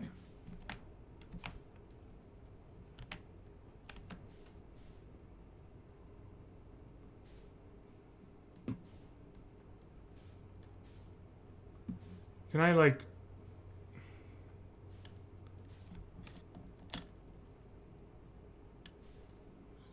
I match velocity, but then I, like...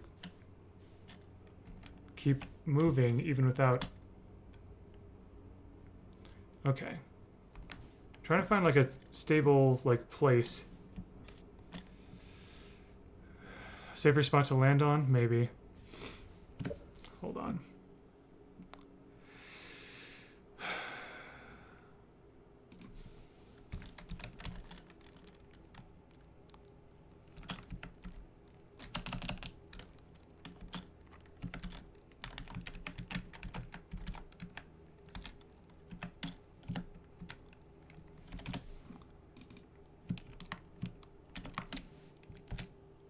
There we go. Got rid of a bot there.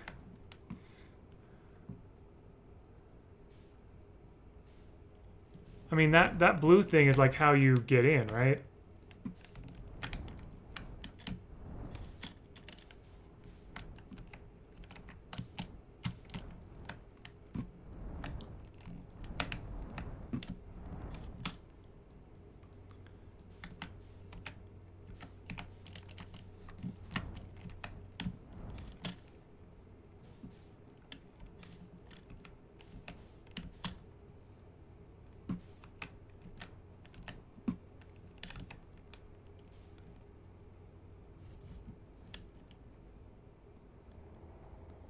Yeah, this seems good.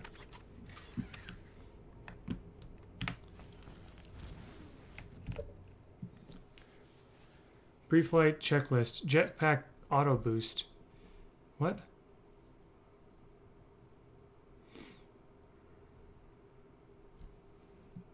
There we go. Yeah.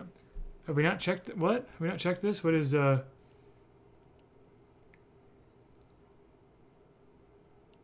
freeze time while talking to...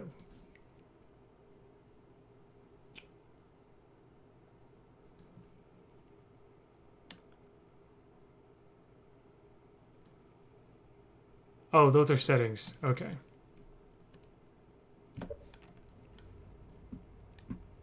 I see. Okay. All right, so what happened here?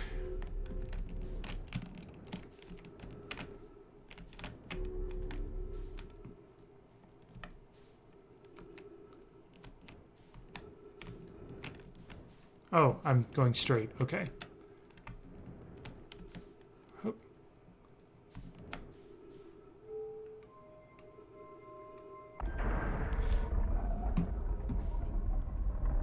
Ah, things are so disorienting sometimes. Okay.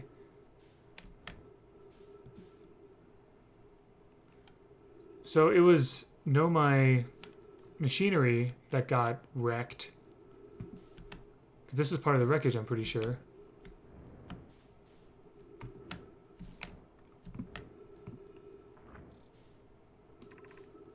Probe tracking module. Okay.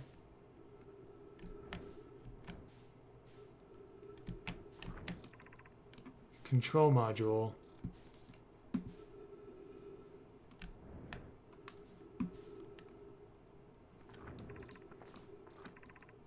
Launch module.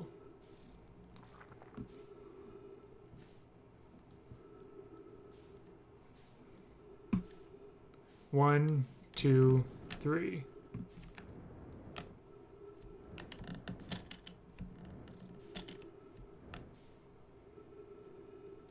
Huh.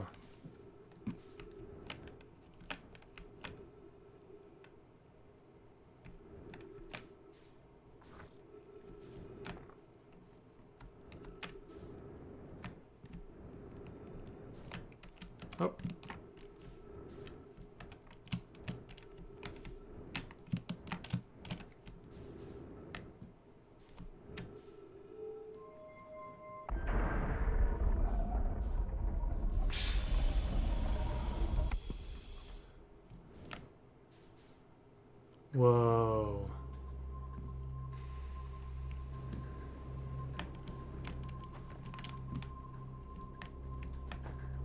What is this music? There's something that like triggers this maybe.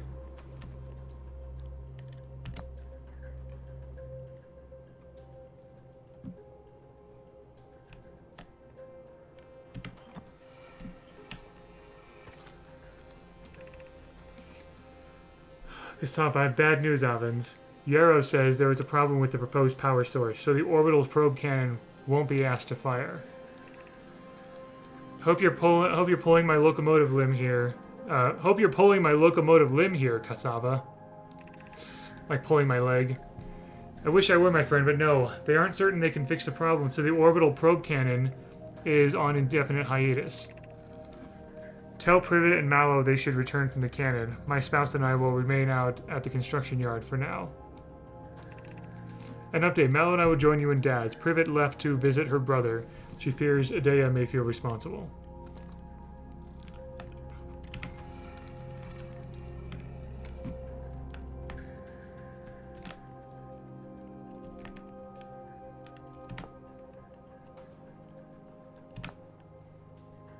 It's probably for that thing.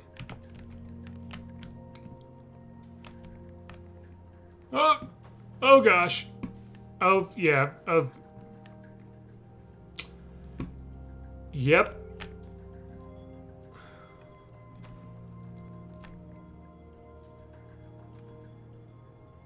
Okay. Oh, it's these things again. But there's no writing. I don't know what they mean. I don't know what they do.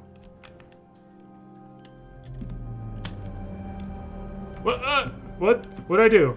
Did I do something?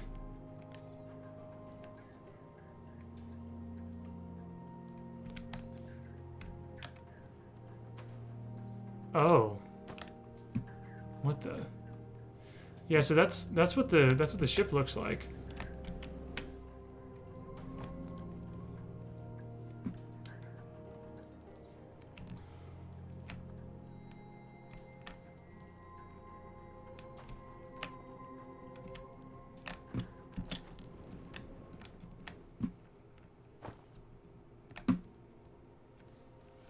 Huh.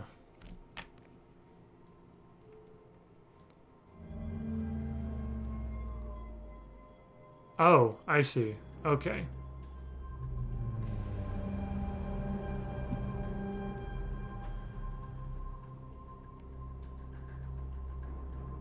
Okay, so we came in there. And okay, yeah. So there's the 3 rooms and one of them is broken off.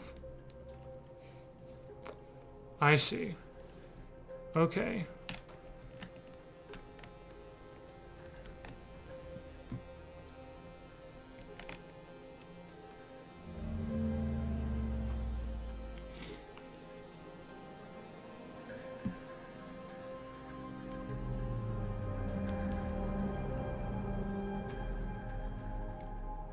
That's what it's supposed to look like.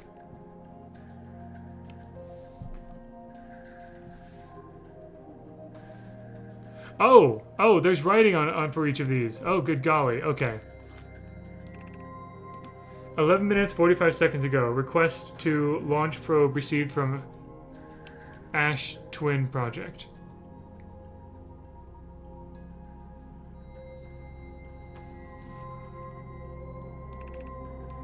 Cannon aligned with randomly selected probe trajectory. Gravity field activated.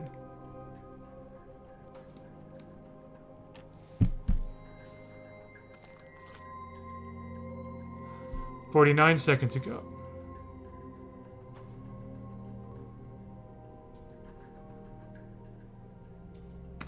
When did I do that? Request to launch probe. I did launch it but that was before, earlier, before I died the first time.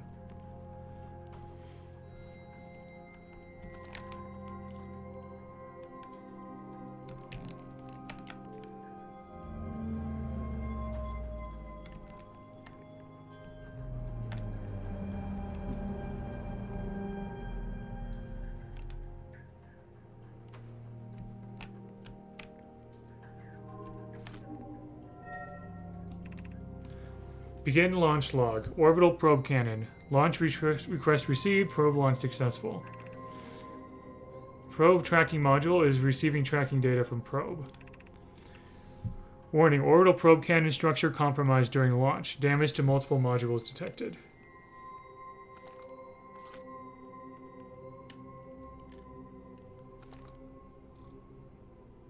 Oh wait, so maybe the 11 minutes or 12 minutes thing ago was like the moment that I wake up is when that request was sent, right? And the orbital probe was meant to be launched, but then something hit it. Still not 100% sure how that all works. Or what's going on exactly.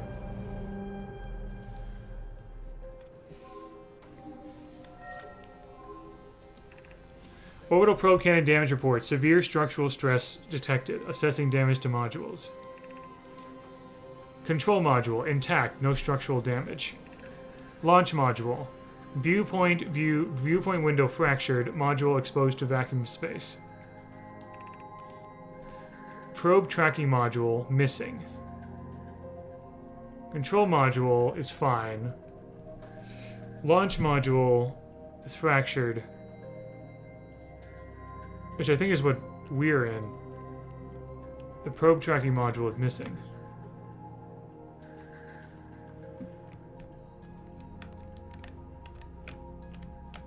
Oh, we're in a different room now. How did that happen?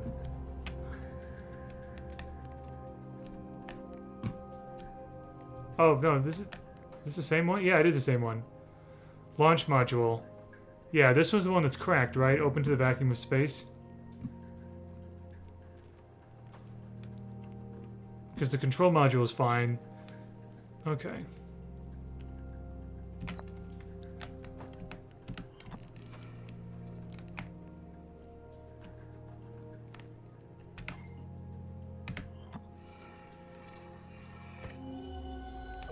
What?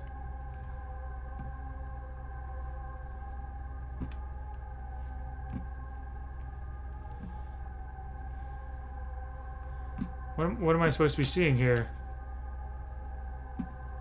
Oh, projection stone. Okay, I see. This is the launch module projection stone. It's broken. That probably tells me the launch module is out floating in space somewhere. Okay.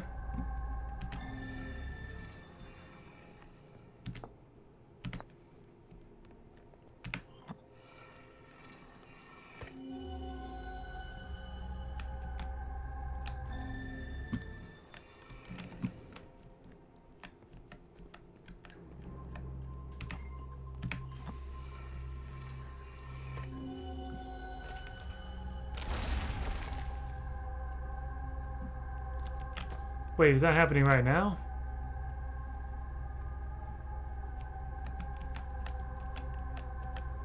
There's a room on the planet.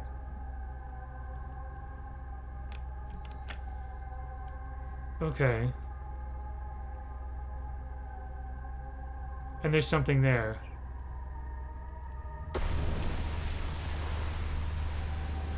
What the? What's going on? Okay. So yeah, I can see there's a projection stone there. Okay, it's just the ocean. Huh. Wow, that was a trip and a half.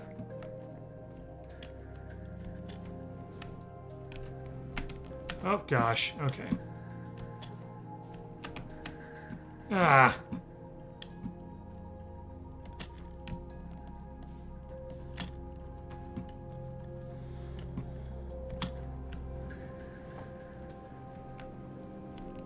Trying to get in here. There we go.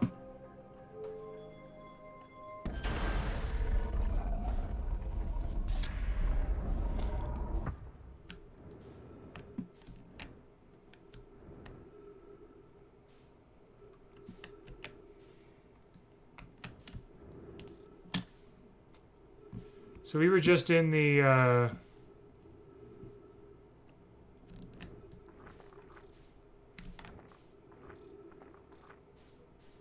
that was the control module. Okay.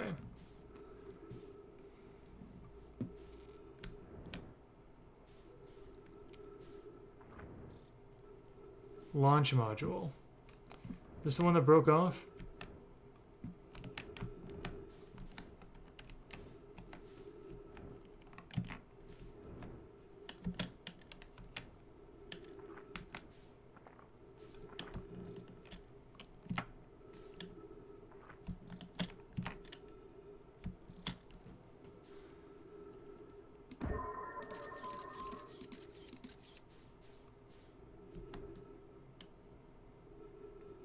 I like how ejecting this probe makes you move a little bit.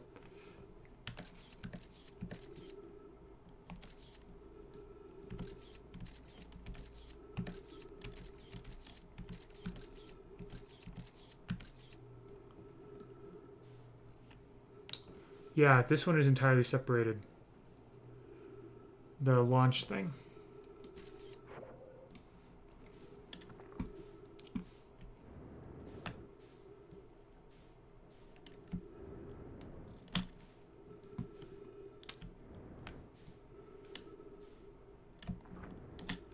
Probe tracking module. Oh no, this is the one that's separated. Like, missing entirely.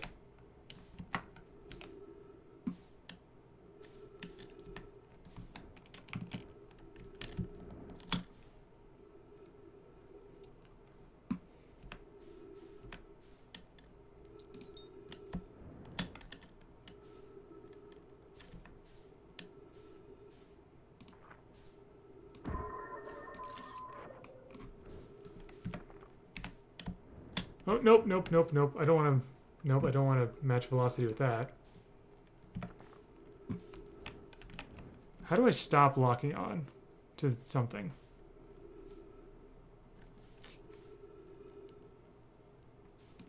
Oh, there we go. Okay.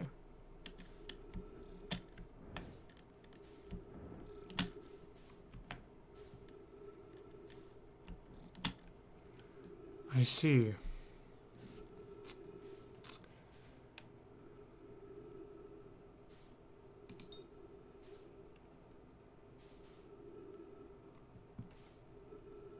Is that a moon? Is that part of the ship? I am running lower on oxygen. Well, only like midway through, but I don't want to... Let's see.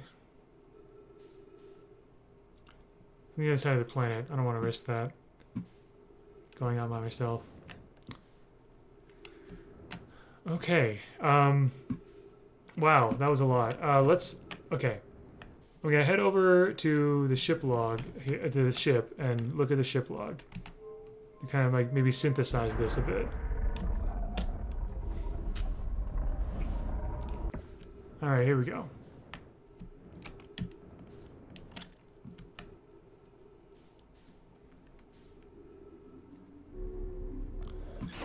Oh, okay.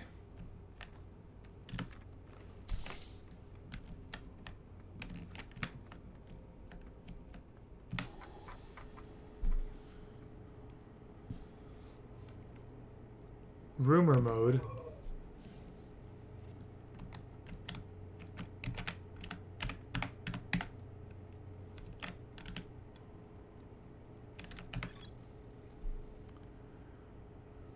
Okay.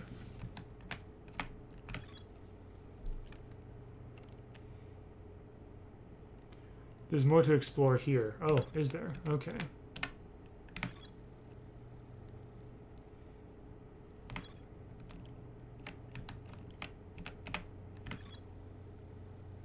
Is it? I didn't really see very much. Well, I guess I only looked at the interior.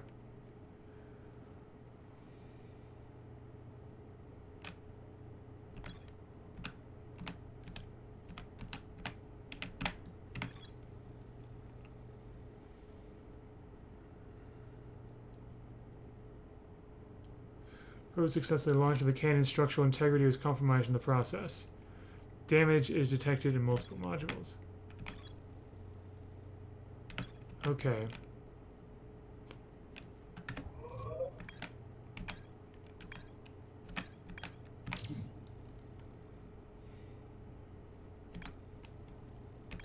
Okay, so orange asterisk means there's more to explore here in that area. I guess.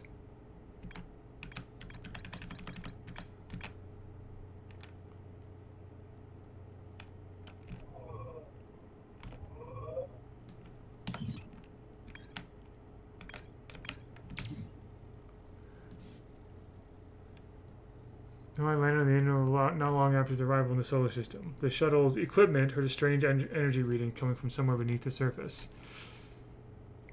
Okay. Clary, the Nomai who stayed behind, lost contact with the other two after they descended below. Maybe more to explore means more information.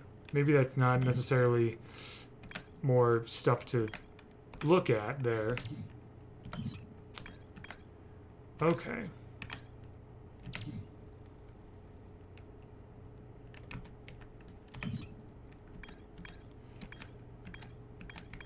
Oh boy, there's so much going on.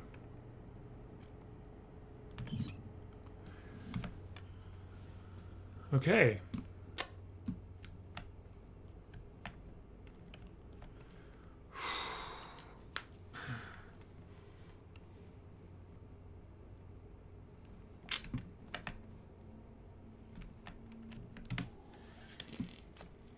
Let's see, where do I want to go?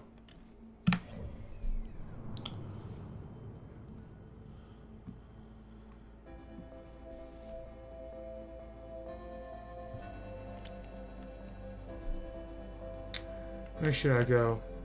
I think, okay.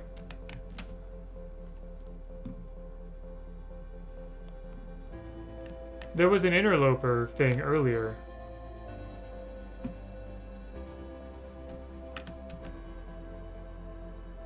What is that?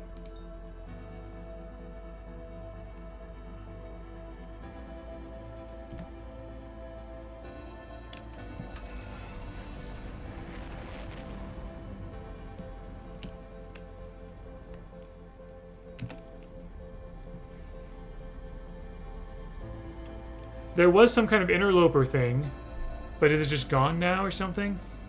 I don't know. This might take a little while. But I guess if there's no penalty for death so far as I can tell, then might as well, right?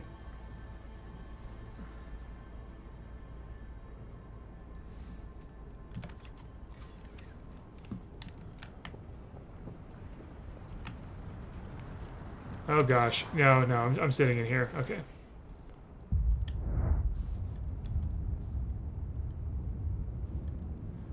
What is this thing? Blinking light? What the heck?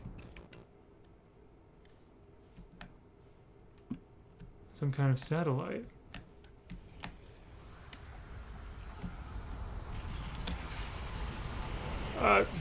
What's happening? What's happening? What?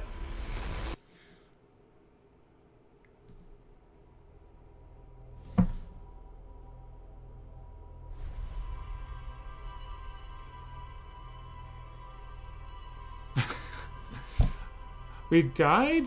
What?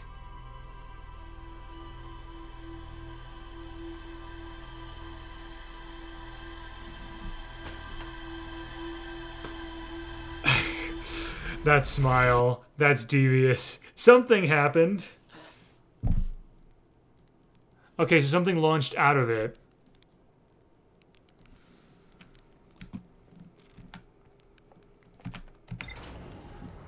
And that damaged it for some reason?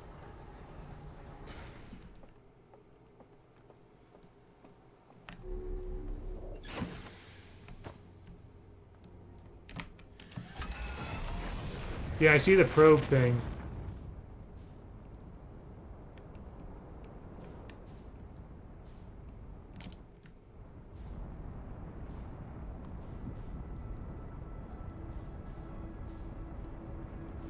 I'm not sure if I'm going to be able to get closer to it or not. But I see that little blue dot.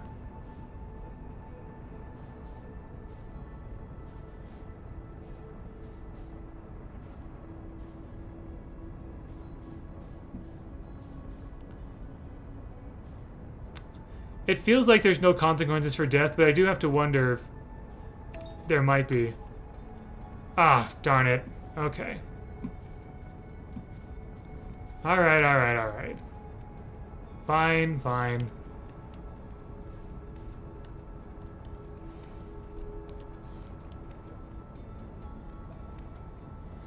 So there must be something on that far out satellite thing that had something where, like, probably has something like one of those stones that, you know what? I'm gonna call them Schrodinger stones. How about that? I'm just gonna do that. Call them Schrodinger stones. That way I can. I think that makes more sense.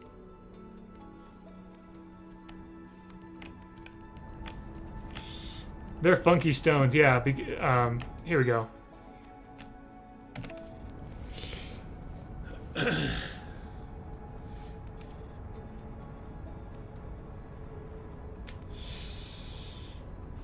Because they're in multiple locations until they're directly observed.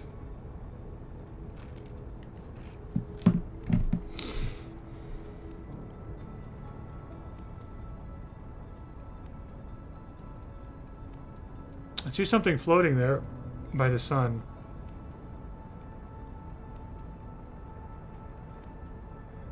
But that might be too close to the sun.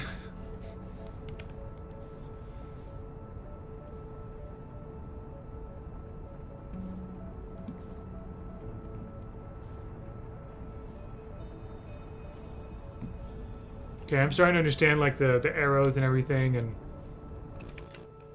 there we go. Undershot target here.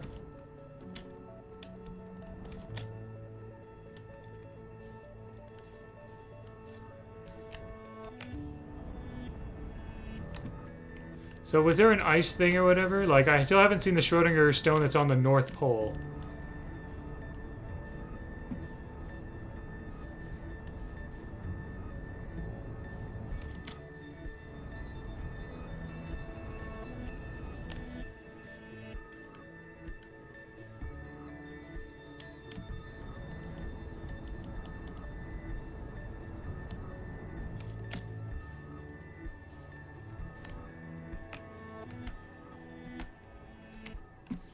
Oh gosh.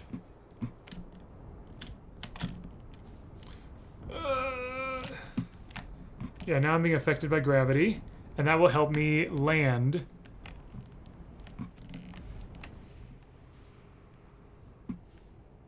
Okay. I'm between there's a lot of things going on. Better to be curious. Yeah, I can tell there's a lot going on here.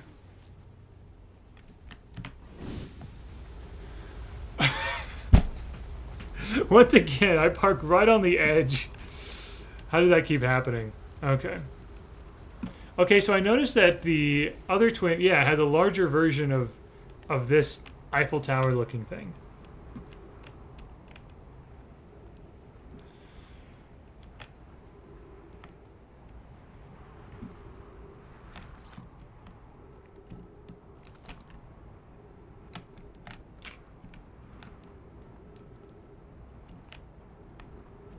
Oh.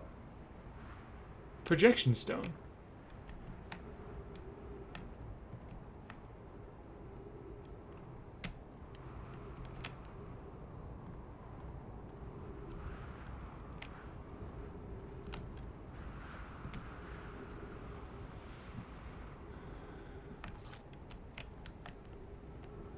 The whole building in there.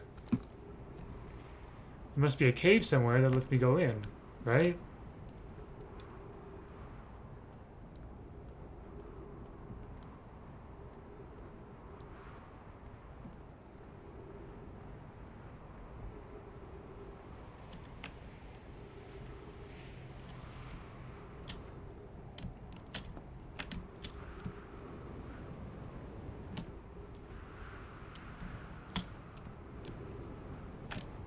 Oh, there's that place.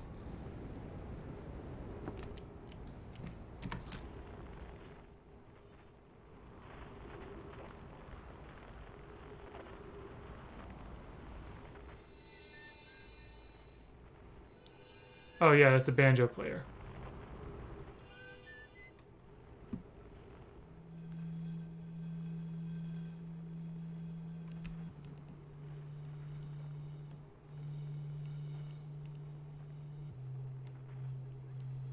There's an unknown frequency.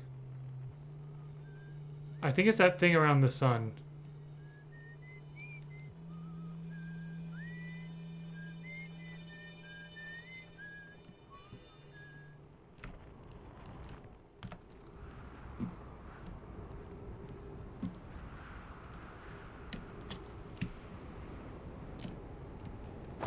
Oh, there we go.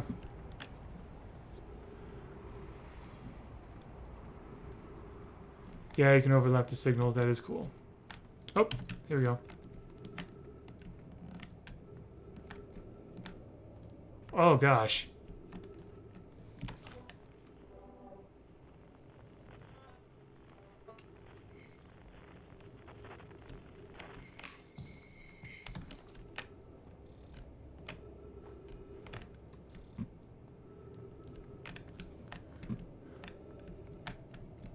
Ah, there it is again. Friends, if you find any sign of Koyas, I implore you to tell me. He vanished without a trace during our research trip and has been missing ever since. By the way, some of us in the Sunless City are here to help search for Chloe. Can you tell us more about your expedition? You have my gratitude, Burr. Chloeus and I were studying the cave's geology. We hope to learn more about a unique and wandering rock that visits several different caves in the area. Yeah, this Schrodinger rock. Where was young Chloeus lost, Milleray? He disappeared in the cave at the bottom of the dry lake bed at the northern pole. It happened in an instant and without warning. I turned away from Chloeus to examine a sample, and when I turned back, he simply wasn't there anymore. He had limited supply of air, Nona. I'm afraid for him. Hypothesis. We will learn more by examining the northern lakebed cave where Chloeus has disappeared. Search quickly, everyone. We have no time to squander. Okay. So yeah, this North Pole thing. Oh! Ow. I should be able to get out, right? Yeah, we're good. Wait, no. There's no sand here. So we're fine for a while.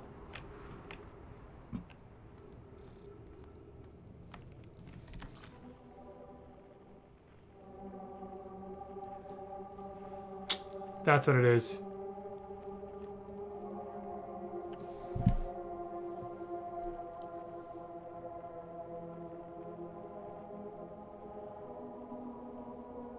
That was probably the moon that was orbiting.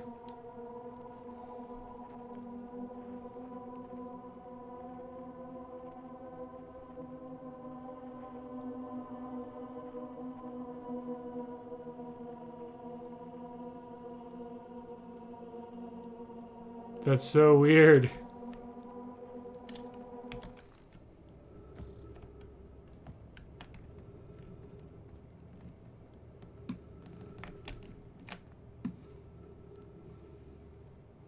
Yep, and it's gone.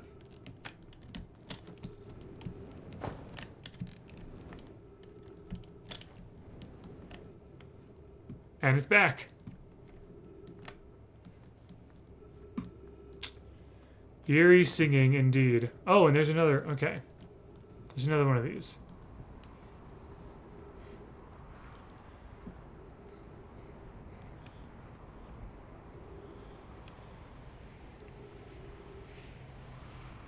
Ah, here it is. The ship I was looking for a while back. Okay. Let's see.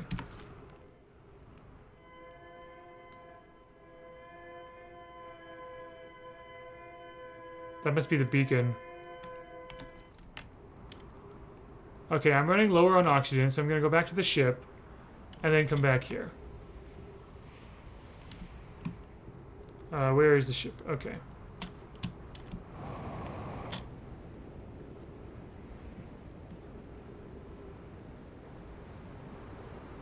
Oh no. Oh gosh. Oh frig. Ah.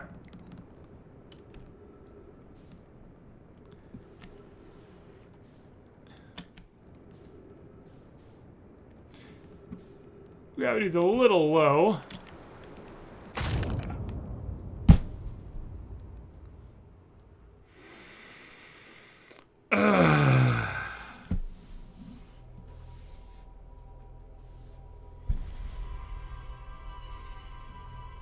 Tried to slow down.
Frozen lake bed at the North Pole. That's probably what this thing. Oh gosh! Oh no! Oh no! Oh no! Oh no! No! No! No! No! No! Nope! Nope! Here we go. Okay.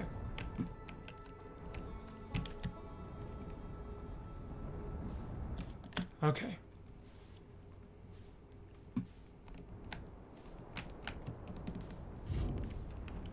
Oh gosh.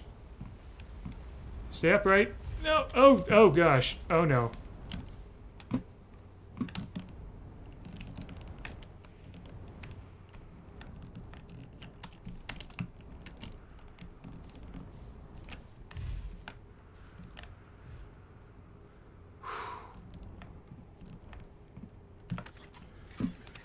Nice. Another happy landing.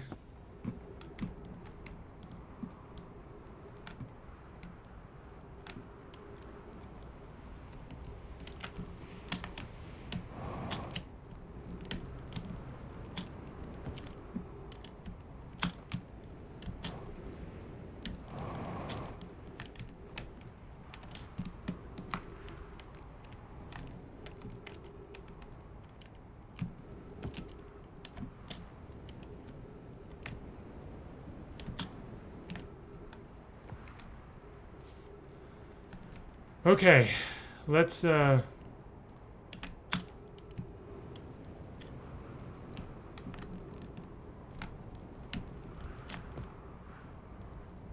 explore this thing. Oh gosh.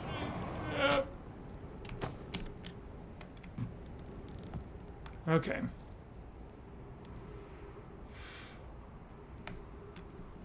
There's the entrance.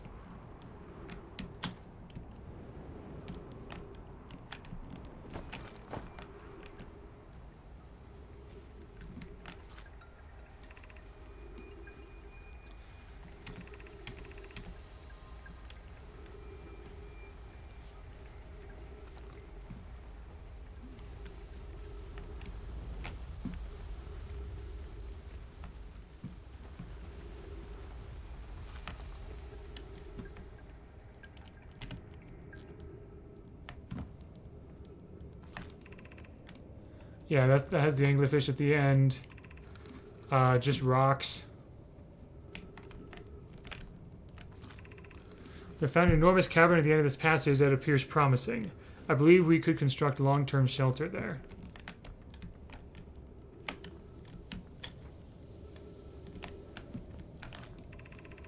Of note, this passage leads to breathable air. Refill your supply tank there. We cannot tell how far deep these tunnels may wind.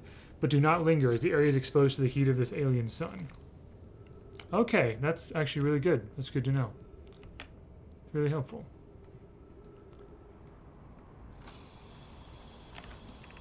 Refill your air supply tank and return quickly.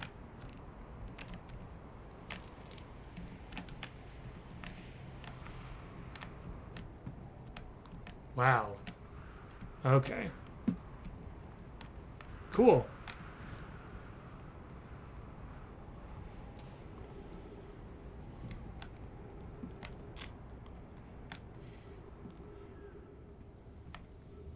Oh, there's a branch here.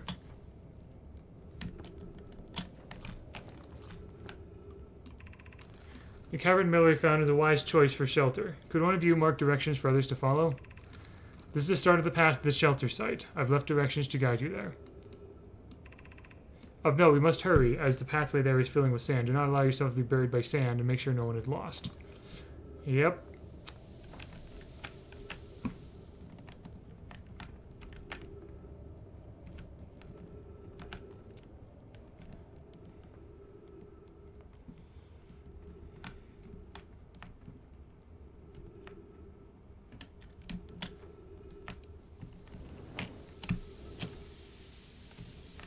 I see cacti in the end there, so it's probably not worth exploring. Oh gosh, okay. The path to the shelter site is somewhat convoluted, so follow the instructions ahead closely. Ah, I see.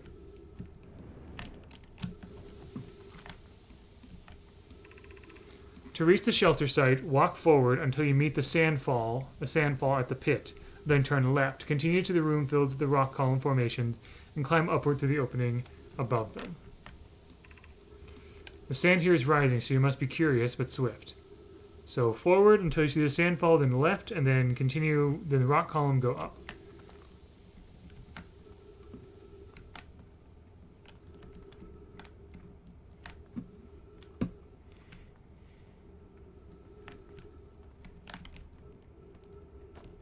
Okay.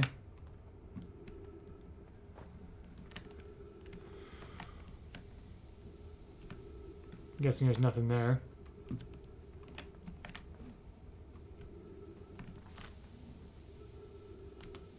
Oh.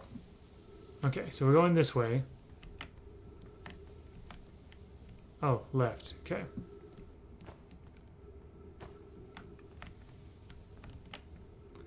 And go up in the room with the rock columns.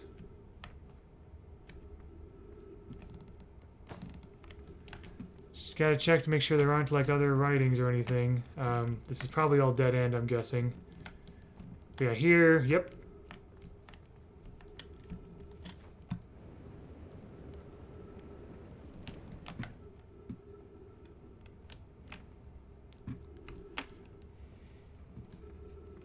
Okay.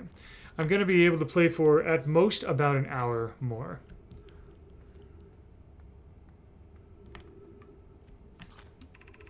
Be cautious crossing the chasm ahead. The bridge Mallory and I crafted will do its job, but it isn't strong. Once on the far side, look for the tunnel hidden behind the falling sand. Follow it and you'll reach the shelter site. Okay. Oh, this is the other side of that thing. Yeah. Looks like there's nothing here.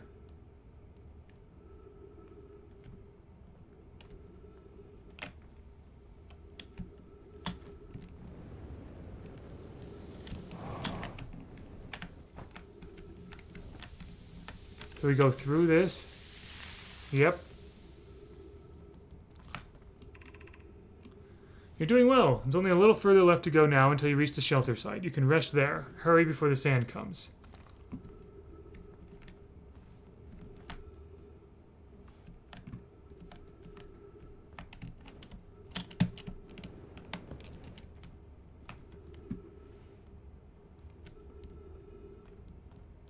Wait, what? Am I missing something?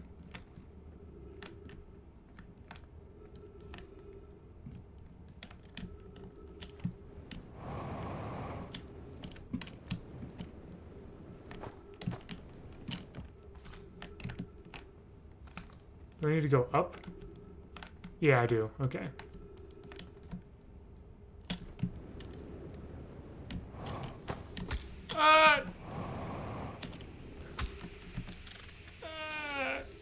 There we go. That sounded like... yeah, that sounded like duct tape right there. Oof. Okay.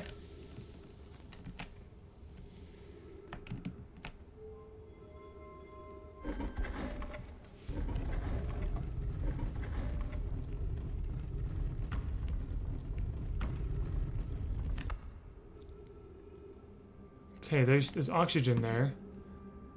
First of all, before I refill with oxygen, what's up here?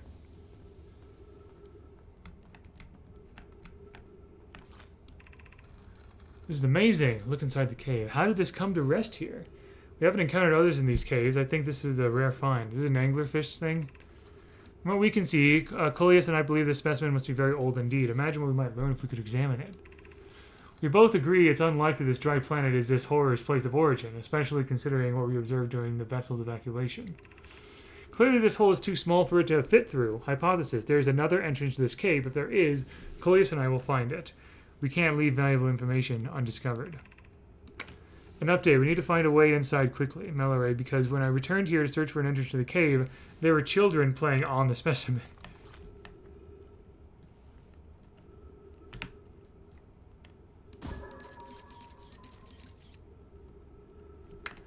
Yep.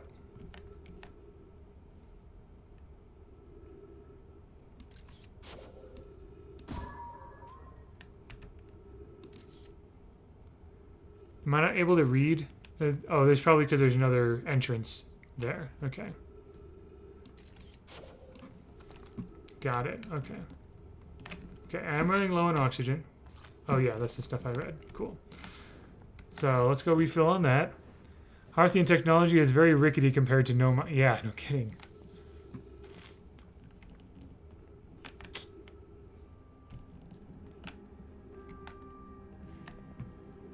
Okay. I'll go in here a little bit later. I see there's trees here, so... Ow! Should we build a sun station to power the Ash Twin project? Are there other ways to generate this level of power? Theoretically, yes. Practically, no. I can't imagine discovering them in our lifetimes. I understand this proposal is unsettling, but the sun station must be built if we hope to complete the Ash Twin project. Oh yeah, because I saw something going around the sun. I almost can't comprehend this as being suggested seriously. The purpose of the sun station goes against every standard we hold ourselves to and everything we believe in as a species. Unsurprisingly, I disagree. We're pushing a possible new technology further than ever before. That, in my experience, is the defining characteristic of our species. If we fail, and the probability of this is not insignificant, we will without question destroy ourselves, all life here, and the rest of the star system. I wish to protect these species. Huh. The potential annihilation of an entire star system is too severe a cost. We shouldn't build the sun station, no matter how badly we want the knowledge that comes with it. Fear of failure is a poor reason not to try. I believe if we're not cautious, the sun station... I believe if we're cautious, the sun station will work. I believe in Pi.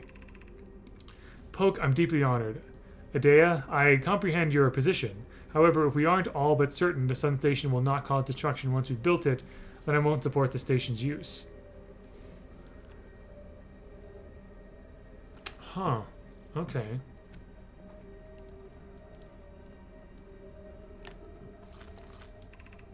Anglerfish Overlook District. Stepping Stone District. High Energy Lab Trailhead. Eye Shrine District.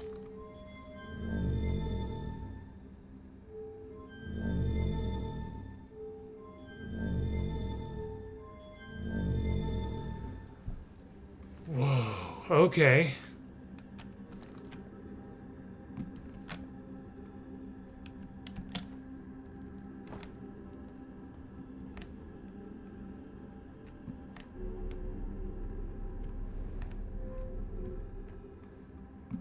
Yep, it's brought me back up here.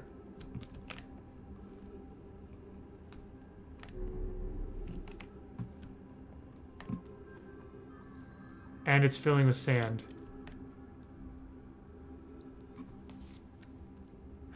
Yeah, okay. Ah! So yeah, I'm not gonna go there. No, I can't reach there, never mind. Oh, come on. There we go, okay. So yeah, so I'm gonna start at as low as I can and go up.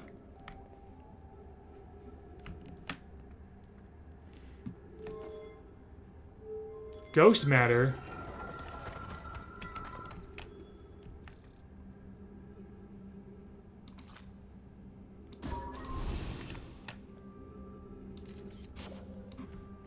Yeah, that's dangerous to walk through. So we shouldn't do that.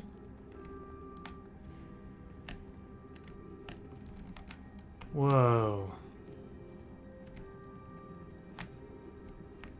Yeah, there's some of this stuff was like in the museum or something. Oh, nope, here we go. I don't know why everyone says the eye is important. They say it brought us to the solar system, but is that good? Dad told me lots of Nomai died when our clan came here. What if the eye wanted that to happen? What if the eye isn't something good?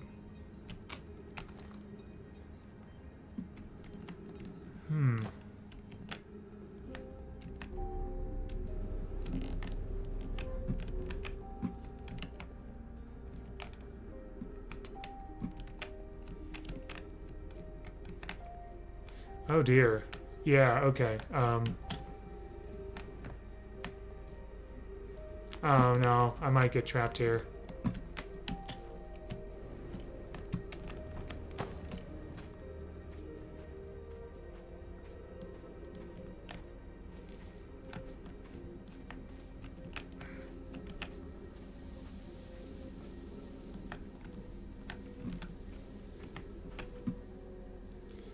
Okay.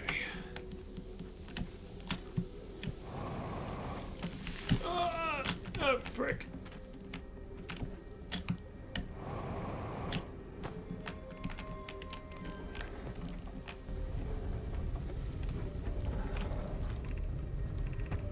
Gravity cannon.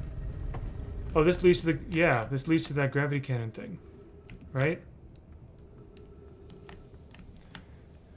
Oh,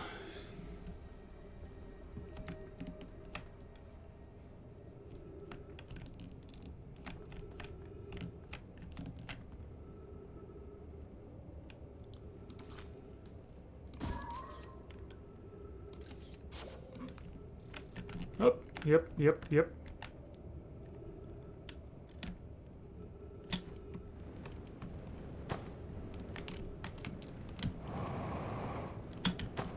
There we go.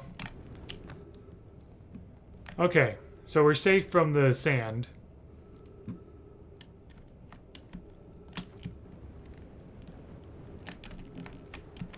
Yep, here it is. Okay, that's good to know that there's this opening here.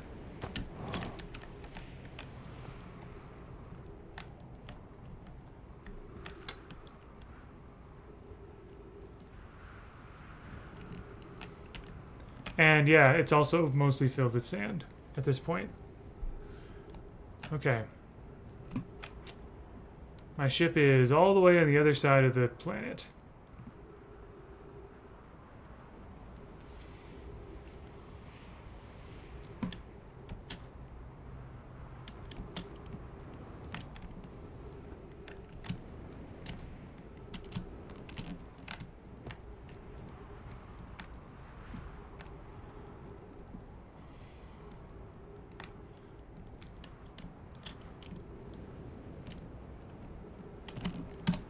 Oh.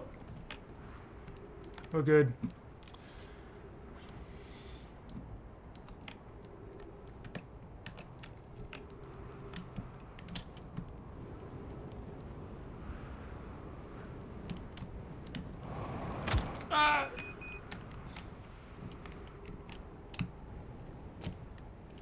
Well, good thing I arrived here.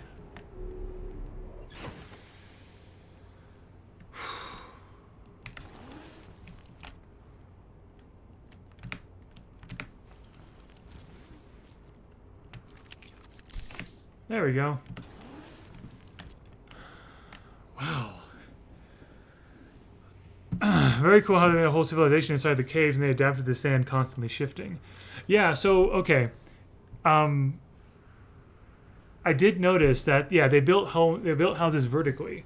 And it seemed that the houses were not like, they were not very private houses because they knew that people would need to have an easy way to get up um, and safely away from the sands. So then once all that's filled up, then where do they go exactly? Um, is it like, do they get shot up to the other planet, I guess? That would make sense. That would explain why the oh my gosh, yeah, there's a lot of implications here for anthropology and a lot of there's a lot of implications here for anthropology and archaeology here. So yeah, those houses, they were very sparse. There was not a lot of furniture, barely any like decorative like pottery or walls or anything like that. There wasn't anything in the way of like cloth or whatever, or much in the way of that, which there certainly could have been, but it just didn't survive or whatever. But yeah, I saw those beds. They were very much like contoured, like ergonomic, like beds. You just lie on them and stuff. And yeah, I think it really was um, like a nomadic kind of thing, which is probably why they're called the no. Is it called the nomadi? Is that what they're called?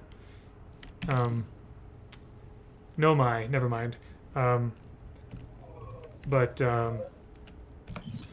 yeah, that's really cool because they know they can't stay in that house for like very long. They have to like leave, then they come back and all that kind of stuff, right? Yeah, sun station. Whatever that is. I did notice that something was orbiting the sun. Okay.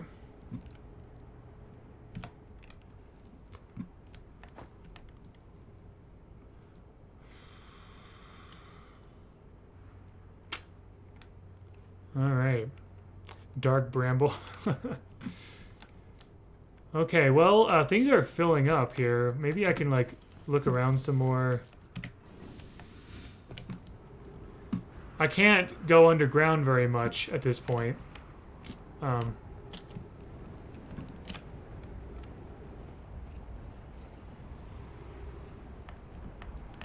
yeah, look at that. I do want to know what happens when everything's all filled up.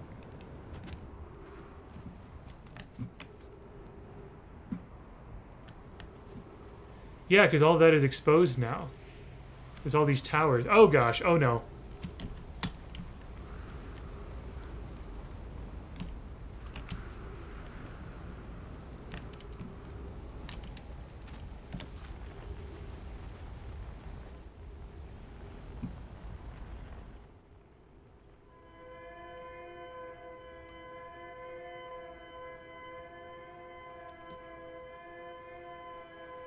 Wait, but it said the signal was nearby. Oh yeah, it's the beacon there.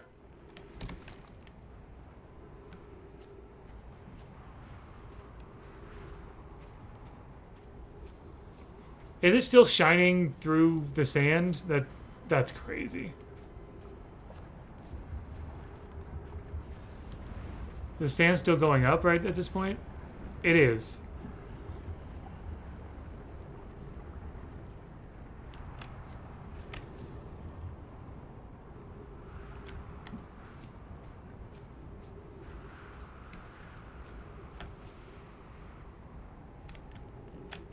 Wait, did it stop? Yeah, it stopped.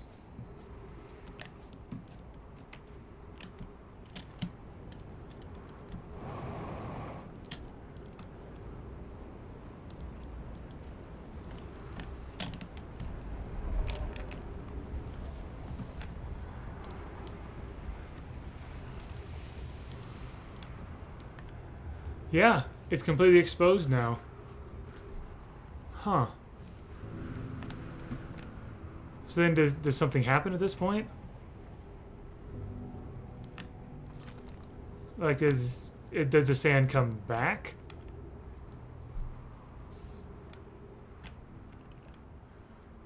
That should not take long at all, by the way, for everything to fill with sand.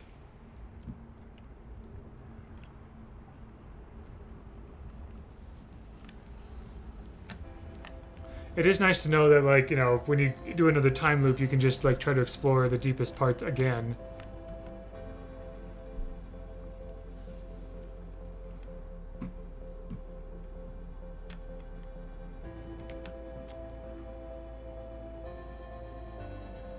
There. Go back to the ship.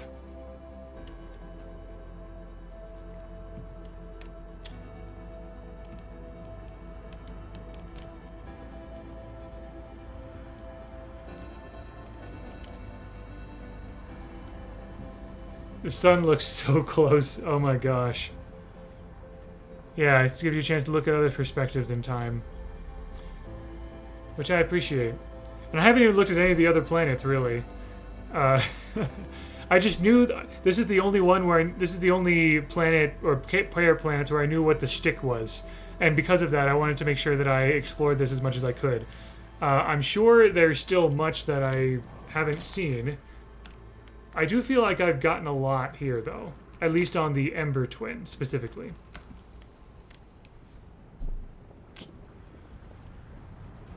So, do I want to look at the Amber Twin, or... Whoa. Is this the shifting? Is this where it shifts again? What the... I died, didn't I? Oh, wait, no. Supernova.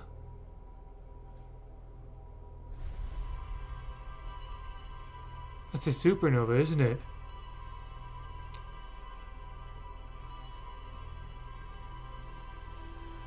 Because that wasn't our sun, was it? Or was it just a nearby sun or something?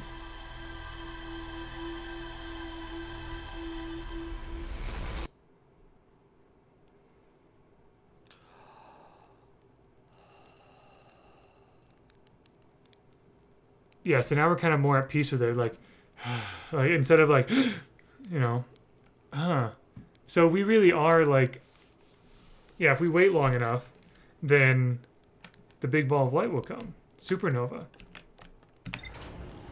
And I guess by some freak accident, we were lucky enough to be able to get caught in this time loop. Oh, sorry, I thought, yeah. You're lucky enough to get caught in this time loop to try to find a way to solve it.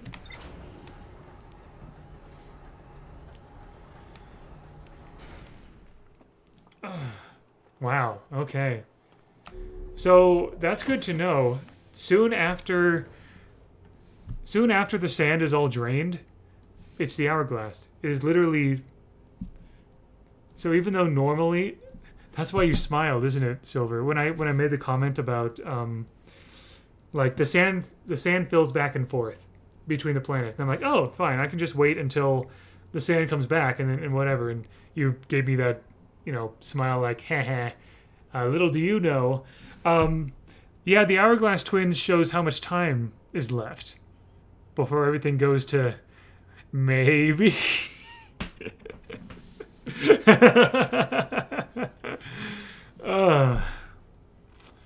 That's brilliant. It's literally an hourglass. In this case, because I'm sure like over time it's just done that, but here at this moment, that's what it is.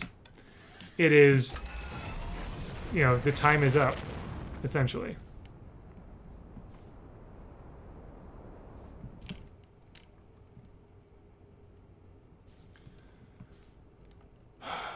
Okay. Let's go to the Ash Twin this time. I can play for maybe about half an hour more right now. Actually, you know what? I'm going to see how long this takes. I'm going to make sure that I survive. No!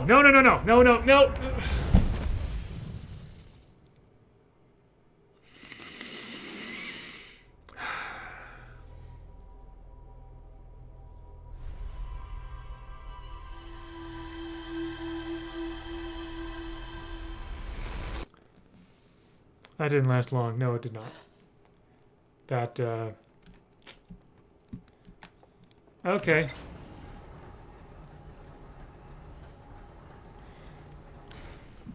I picked a very bad trajectory. Straight through? How would I try driving through the sun? No. Let's try being smarter about this now.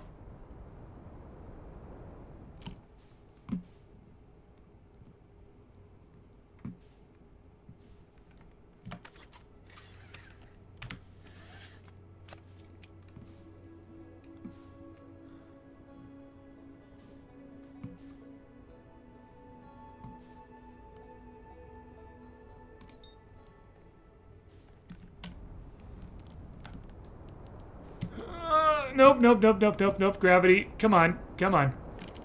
There we go. Okay. This time, autopilot should be fine. Okay, now we're starting at about the top of the hour. And I'm guessing that a cycle is half an hour.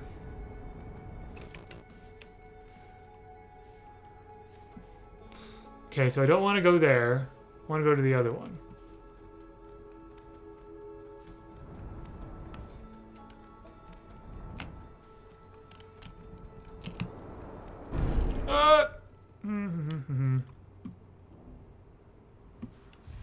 Landing gear damaged.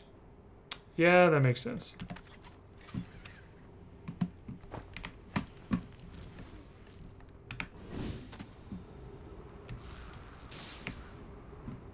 Okay, we're good.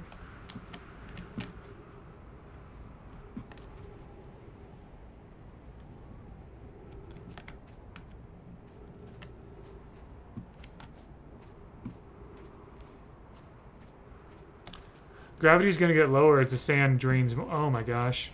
I imagine. Maybe. I don't know.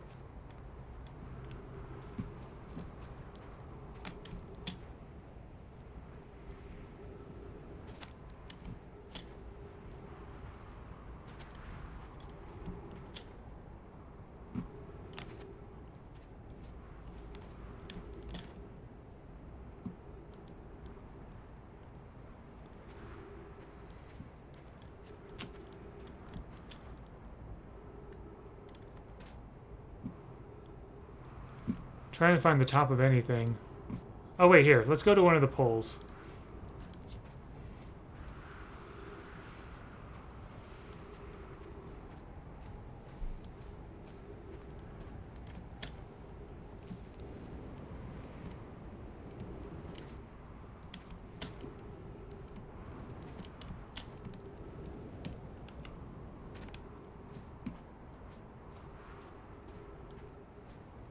Okay, here we go.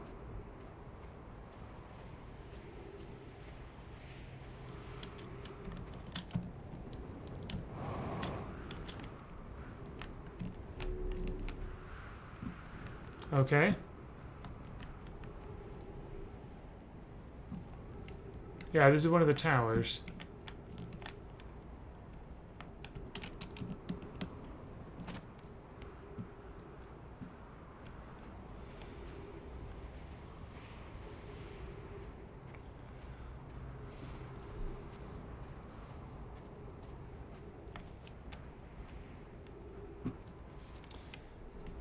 I wonder if there are any trees around here.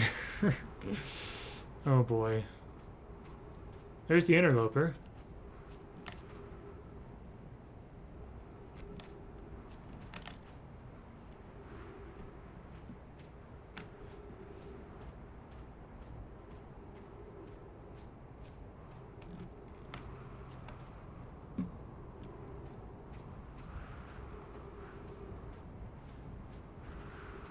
That must be the sun station. Yeah, I saw that orbiting for a little bit. I wish there was some kind of like beacon or something, or like you were here. I guess the planets are small enough that they're not entirely necessary. People can figure it out on their own, maybe.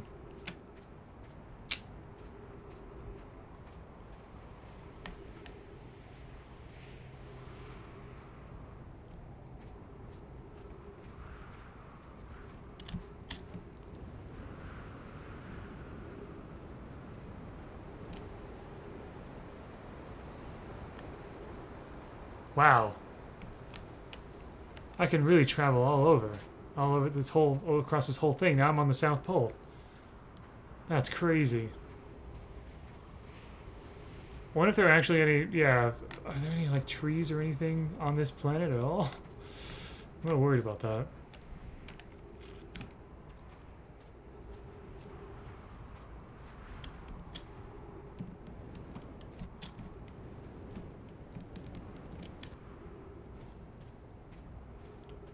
Wait, I'm sorry.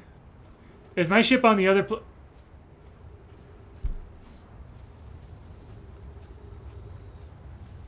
My ship's on the other planet. My ship got picked up by the sand thing.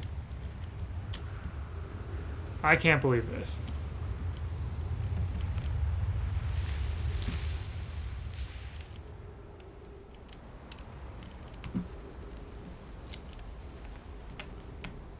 Wow. Okay. Huh. That is hilarious.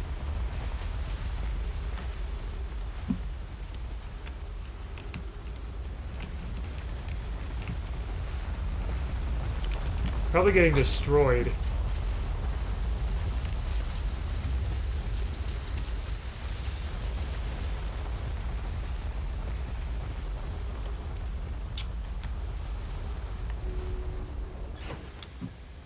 Okay.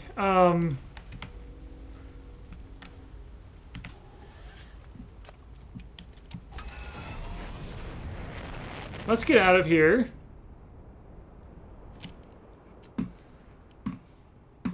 Let's try to land on the other one. If I can.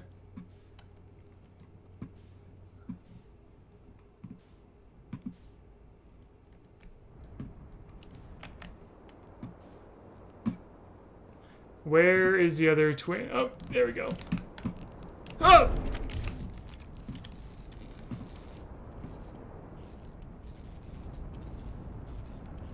Cockpit is damaged. Okay. I'll repair it once I get to the planet.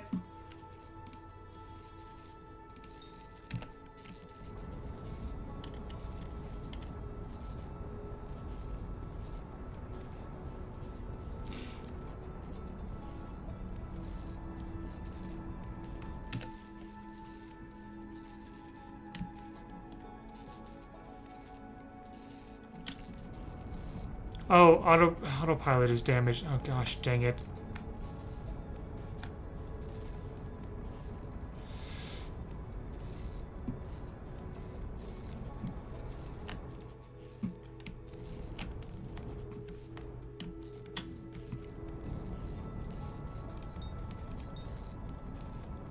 I can't.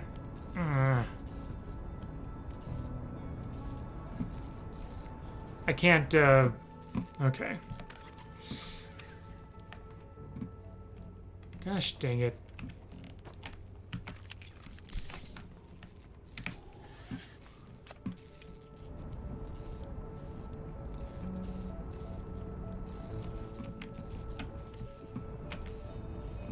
Come on.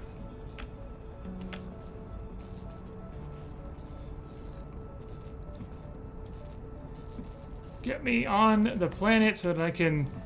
I can fix it in space, I know that. I just feel like it would probably be easier if I... Okay, I can't catch up to it. I'm gonna try to fix this in space.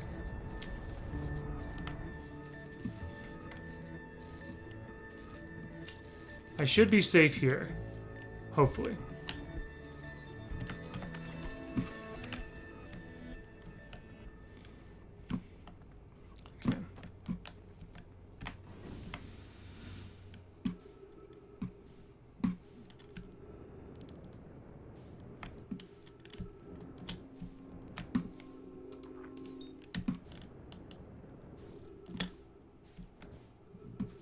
Okay.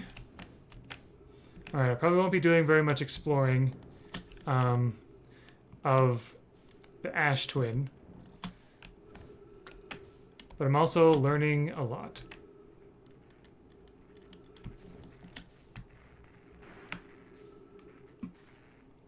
Okay. Something else was damaged.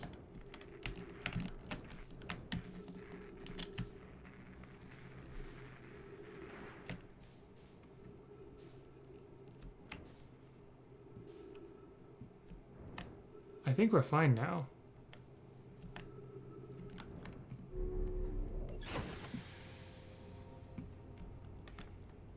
Oh. Aft hull is damaged. Okay.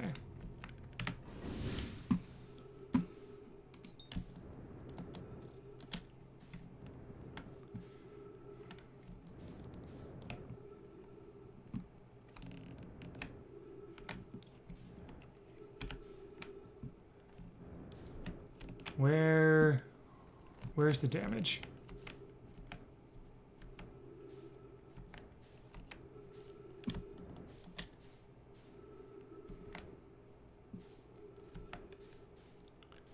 Where is the damage? Aft hull, where was that?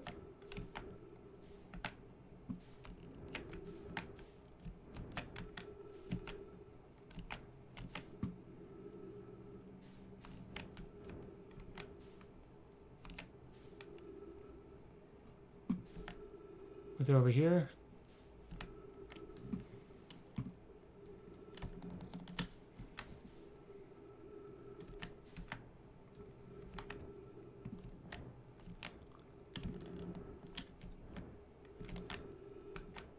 I'm not seeing it.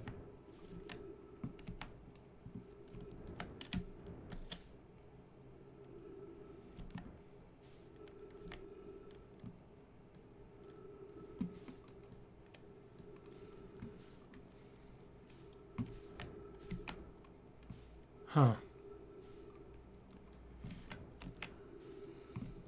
Yeah, I'm not sure where the damage is.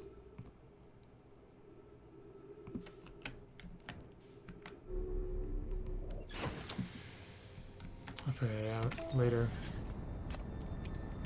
Oh, yep, okay. Drifting too much.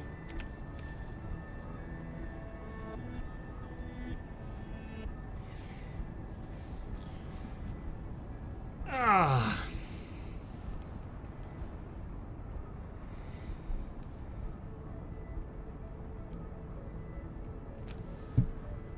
Yeah, I was drifting too much as it is. We're about 10 minutes into the half hour that I think it is.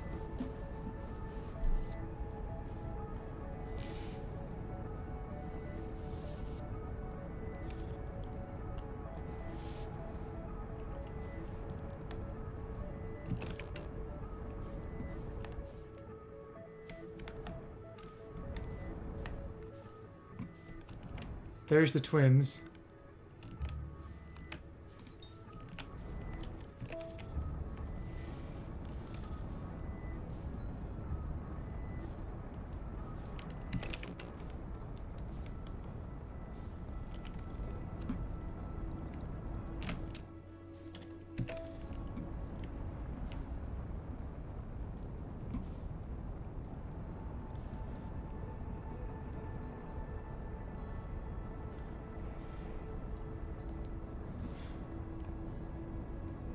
Not sure why I'm going farther away.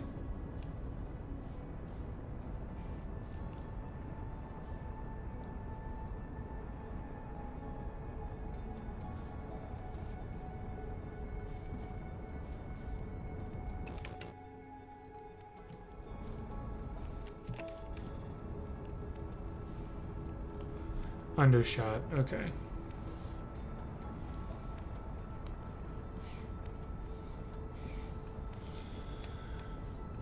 That's such a cool idea for like this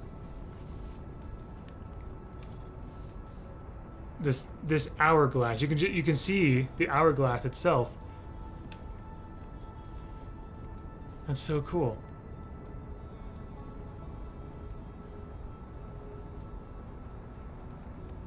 Wow, a lot is exposed. It's only been like 10 minutes or 15 minutes.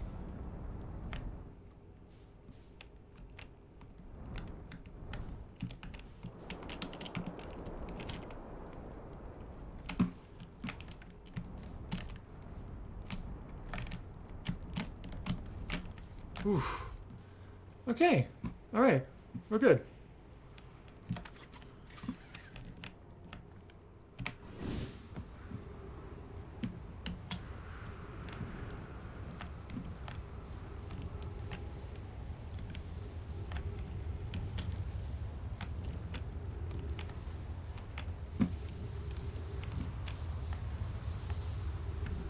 Oh gosh.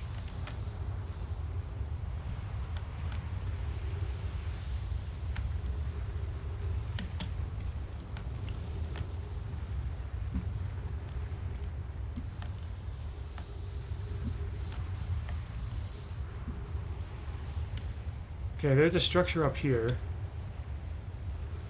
Yeah, such a cool concept indeed. Oh, no, not the cactus. Not the cactus.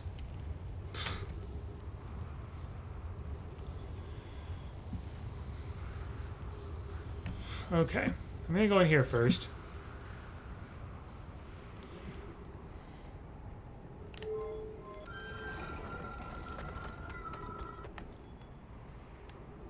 I'm guessing we should be safe in here.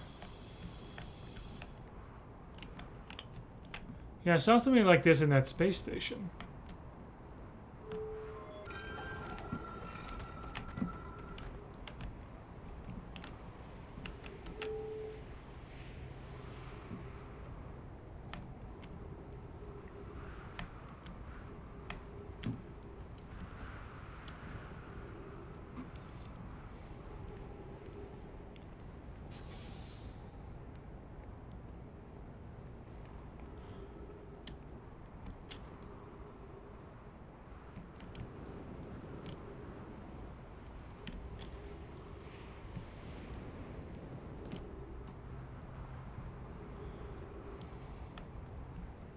Oh boy.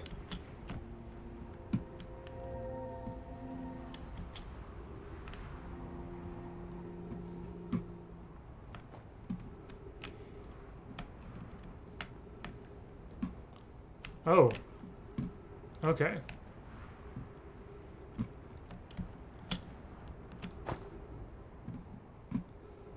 Here we go. Here's our first delivery, Yarrow. 1 warp core, fresh from the Black Hole Forge. Root is installing this core sibling on Brittle Hollow as I write this. With gratitude, Clary. With this, the Ash Twin project is underway. I confess I'm deeply curious about what you and Poke found on the White Hole station. Black Hole and White Hole, okay. What that started this project. Could I visit sometime to learn more? I recommend you do. The White Hole station is the model for the towers being built for the Ash Twin project, so a visit to the station would be doubly useful.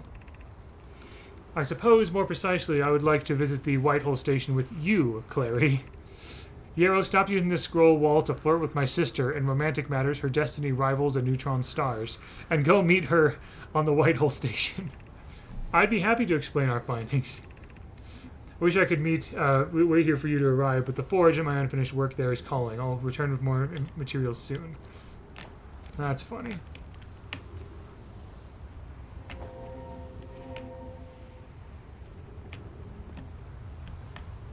Okay, I'm gonna wait here. What?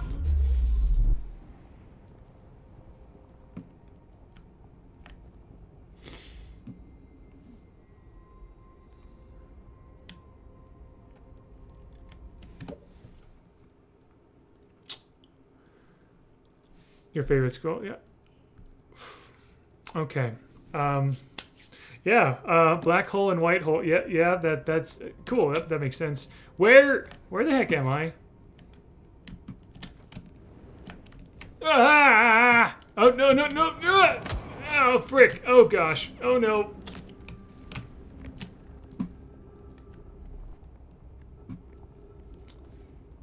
Okay. This is a different planet, I think.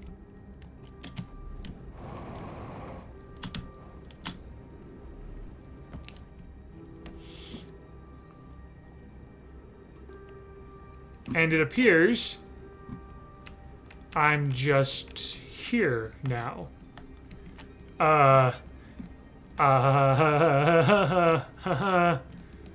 So this is where we thrusters, please. Oh gosh. That's a black hole. That's a oh gosh. What the heck is happening to me?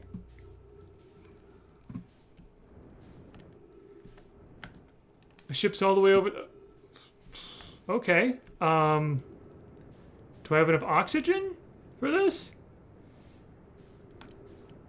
Do I have enough fuel for this?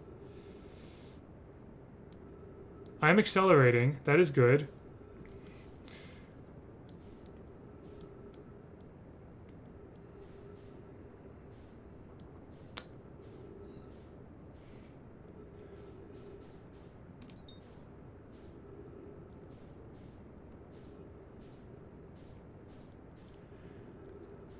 Yep, okay. That was another planet. Okay, that's what I figured.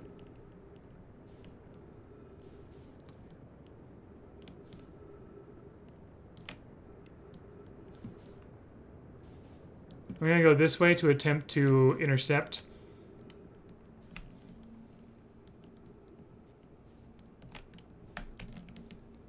Oh no, no, come on.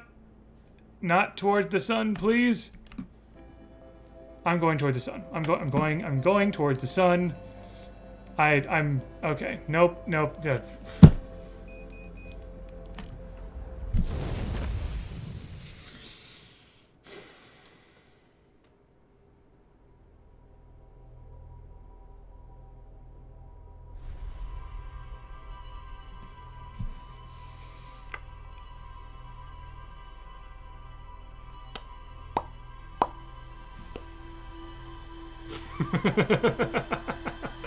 You know, I should have done that while flying into the sun. I'm like, you know what? Okay.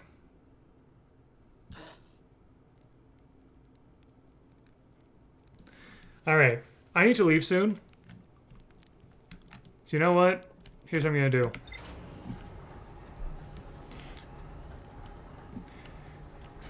My last launch of this play session will be very much like my first one.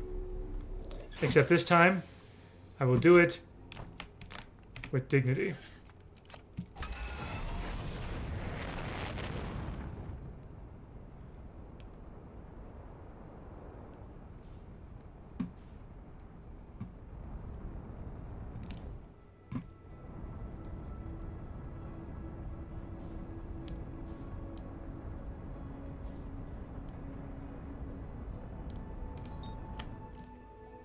Closing the cycle.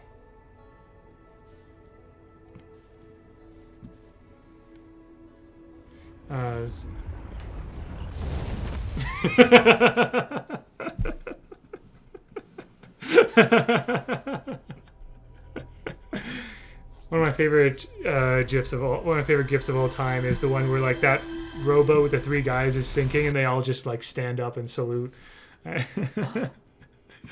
Okay. Wow. Okay. Wow. Oh, man, I only explored like half a planet. Yeah. So. Oh. Dang. Okay.